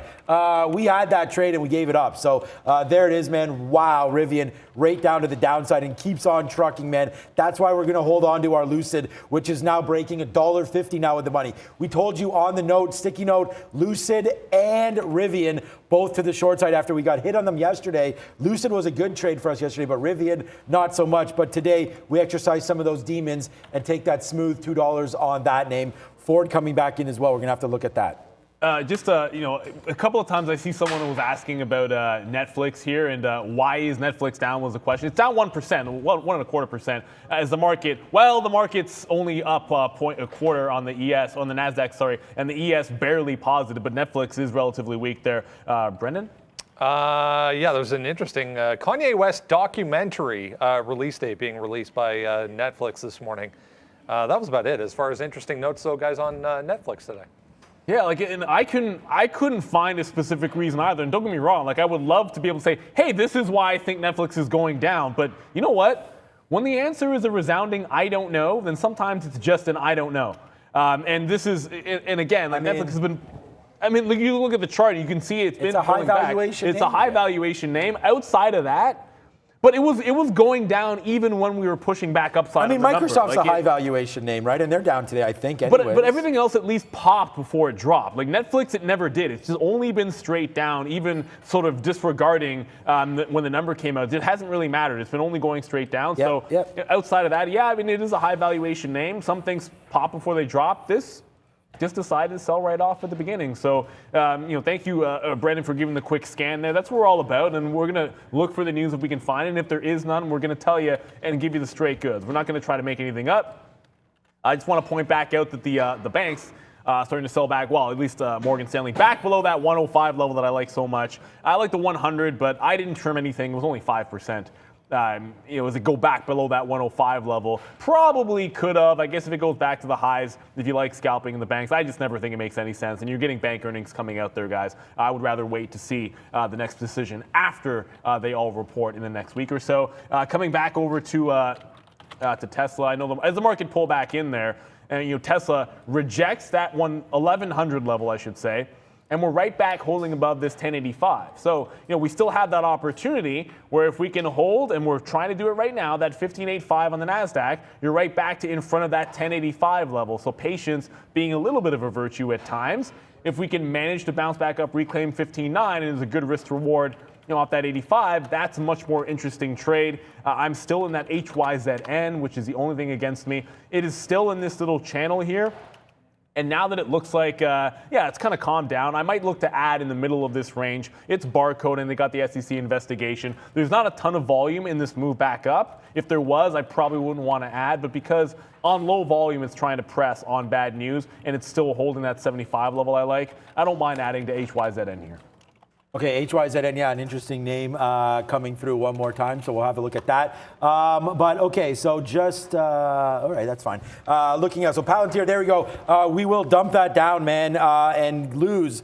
I was going to hit the face slap, but I know that's not what it is. We'll just do this. Palantir, yeah, fight the battle and lose it to the downside. So we do turn negative on Palantir, which is sucks, but that's fine. Palantir there just does not hold any of these levels. This is why, man, we turn into a scalper. So when we're taking like 30, 40 cents on this and then losing like 15 cents or so, that's part of the game, and we're well aware of that one. Now we'll wait to see loading up. And again, that's why we got out of the way on SoFi, and that's why we got out of the way on a lot of these names and took the profits early when the NASDAQ was rocking. Right now, not doing that at all. So we'll wait out for the 1660 down here to 1650, where we reloaded yesterday on Palantir. So we'll wait to see. If it comes through, it comes through. If not, Palantir will be a loser for us today unless we can, get a lower bid here, and I'm not sure. But you can see, though, Intel, another name. Oh, come on, I need the 1 minute here. Is this the daily? Yes, okay. So here we go. So the 1 minute chart on Intel saved us, getting out right there. You got to be patient, wait for your ins. There we go, 50 cents early, right? Then more profits. Like, this is the thing, when you're long at 70 here and taking it out at 90, 95, and then getting long again at 56 and taking them out at 70 and 75, then yeah, when you're long at 56, you can afford to get out at 48 for 8 cents, right? And that's just part of the risk reward. I think you got to have your mindset set to that, because that's part of how we win together here by scalping a little bit. On that note, we're not scalping too much here, as Lucid does make a move all the way to the downside. Probably should have got out there on those lows back down near 45.80. But again, the NASDAQ wants to play this dance. We've already given up Rivian way too early, I thought anyways, after looking at this. So let's hold on to Lucid. And then, yep, we are one more time trying to have these, man, as Upstart. We're loaded up back down here. Our average price, 122.30. So it's not too far out, but we are down $1 on this name. We already took 2 there. So let's see if we can get Upstart back to the upside. And again, we have a 120 staring at us. So we break back down below 120, then yeah, this will be that $2 loser one more time. So we'll give back what we made on Upstart if this breaks back down through 120. And, that might be more likely than we think. It's kind of jokes. I was about to say this to, I'm going to throw it in the chat here, because Jude, trader formerly known as Frodo Bangs, I almost said Jude Fernando, pointing out you guys should use black backgrounds instead of white backgrounds for your charts. And what's interesting, I do it from time to time. If you see me look up or to the side, we have other, I'm not just looking at one chart here or one screen. The other charts I use, like my 3 minutes I'm trading off of up here, I use all black. I mean, I'm doing it for them. Yeah, it's like we use the white background, oddly enough, for the show, and that was our producer's idea, that it would look a little bit better. I mean, if that's resoundingly not true, you guys are saying, I mean, I don't know, only a couple of people actually saying it, so maybe it's not true. But yeah, we use the white charts for you guys, believe it or not. I talked about Global Foundries. You're not going to see me in the long. Like when I got stopped out of Intel, I said if on a turnaround this held 63, the level it was holding last week when we got the good long, if it could have held this level, I would have liked it for the long. You can see it didn't happen. Like, it tried to get down there, it ended up breaking. And as always, every time I caution when I pull up this stock, it's not the best day trading stock in the world. I know I've done it from time to time, but 300,000 in volume. So you have to be very, very picky if you do choose to trade it as a day trade. Just be very, very cautious with that and liquidity. I already showed you guys Intel. I did mean to talk about pets because it was very active yesterday. And apologies, a lot. I'm in multiple names here, and there was a lot to watch with the market whipsawing around after the inflation number. And I did mean to talk about pets. It again tried to get a bit of a breakout. This will be a miss for me because I did want to stay with the short bias in this after, as you can see on the daily chart, it's been abject destruction for it. And then if you just sort of come into what happened yesterday, it gave you, we actually we talked about scalp trading, and then it gave you these same levels like this 70 to 72 off of the open. So it looks like Pets is still not catching a bid. That stock just getting absolutely shellacked. Time for Little Money Talks at the big screen, cryptos and currencies with Brendo. Hey guys, yeah, a lot of people watching the US dollar after that inflation number. That's the daily chart.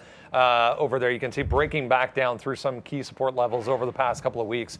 So big move down, in fact, for the US dollar, 0.5% here for the DXY, back to 95.17. 0.5%, as I said. The euro, as a result, a lot of these going to be higher. 0.5%, back to the upside. We're right back to 80 almost here for the Canadian dollar, 80 cents for the Canadian dollar on that inflation number. The British pound as well, 0.4. Japanese yen, Swiss franc typically move lower as inflation comes off as well. So 0.85 for the Swiss franc there.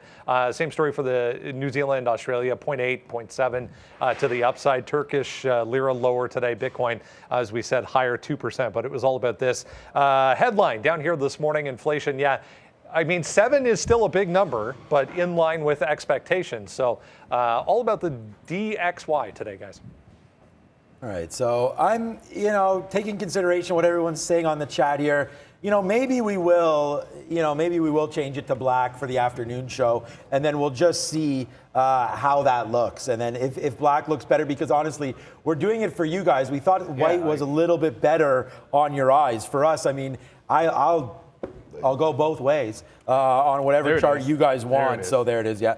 Whatever charting platform or whatever you guys want us to look at, not platform, sorry, layout, we will look at. It's very simple for us to change it. So we'll do that. We'll discuss it, the three of us, and we'll see what we want to do on that one. So if it looks better, black is way better. The problem is once you go black, you never go back, right? So that is the one thing there.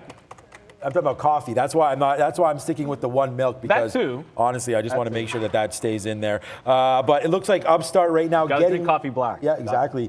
Getting ready to crack below 120 there. Yeah, thanks, guys. Yeah, that's why the laughs come through. Like, I knew I wasn't on the show just for my good looks. The People's Trader has to come with jokes, right? And so there it is right there. You're welcome. Hopefully. And then we have a new position. So we're just watching Upstart. We're not heavy into that one. We could see the trend, man. We're not like blind here. We could see the trend to the downside. So we didn't like bump into anything there. We also know, like Trader Pratt, as I still hold this coffee in my hand and not taking a sip of it, like Trader Pratt was saying, you got to study when you make more money on these things. And honestly, like Upstart in the middle of the day, not probably great to trade, but a nice move early on that play for sure. Lucid $1.70 now in the money, making its way back down to the downside right there. And then check out Ford. This was the new position right now. Ford, what's up? Randy again in the background. What's up? Ford, there it is, taken at 20s and then out, or 21, out 26 is there for a little bit. Let's see if Ford can't get back up to the upside, guys, here. So we'll hold on to Ford and see if that keeps on going. Yeah, and I want to thank you. It was a $5 super chat we got from RiseGo Beats. I think I saw that about BTCS, which has come up a couple of times. It's a blockchain company here. Strong winner. This was also a move from yesterday, because I do remember this getting talked about, maybe in Prad's show. But today, it actually, I wish I was watching this, because it actually broke out yesterday's high. Pretty clean break. Anytime you see this, like you get a wick high, nice strong chart, it actually holds the pre-market levels, dips back down. This is holding yesterday's close, so holding the close price in the pre-market, then bouncing and then breaking out through the top. So you kind of get one of those.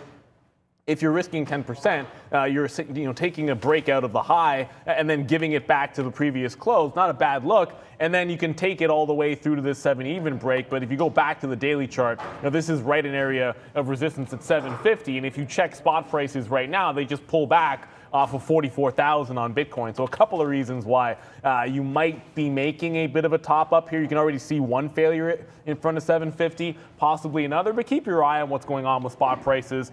Ooh, only 4 minutes to go, so I'll just go back. The one stock that wasn't working just now rolled over. So I remember I talked about HYZN. I can't pronounce the name of the company, and I'm not going to try.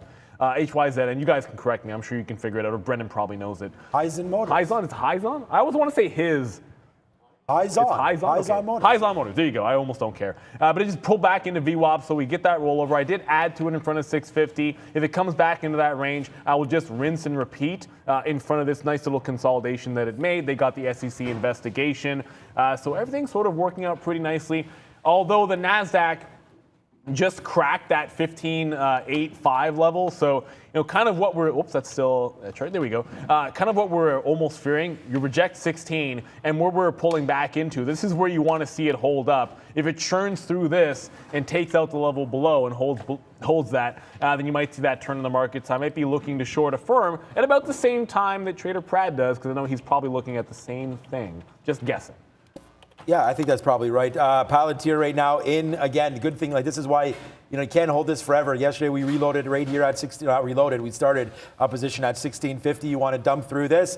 Fine. That may be what happens here on Palantir. So we will wait to see what does happen. We're going to try to defend that 1650. And then after that, done. I mean, there's really nothing to look at other than what we held out through yesterday. If you could see, this was a big move to the upside there off of an open down here at 16 and change. 1630, we ripped up to the upside, danced around 1650, came back in, tested 1650. We were long here and here yesterday and enjoyed it all the way to the upside, including getting some out sub or greater than $17. So we'll see if that happens now. But as you can see, the NASDAQ turned basically from nicely green into testing some of these lows. So, hey, if Palantir wants to do it again, man, this was about a 10 cent or so, maybe 15 cent hit. We'll see if it can get back up. Obviously, a very, very far way away from VWAP. And then we did dump out there on Upstart. It broke through the 120. It went as low as 119.30 there.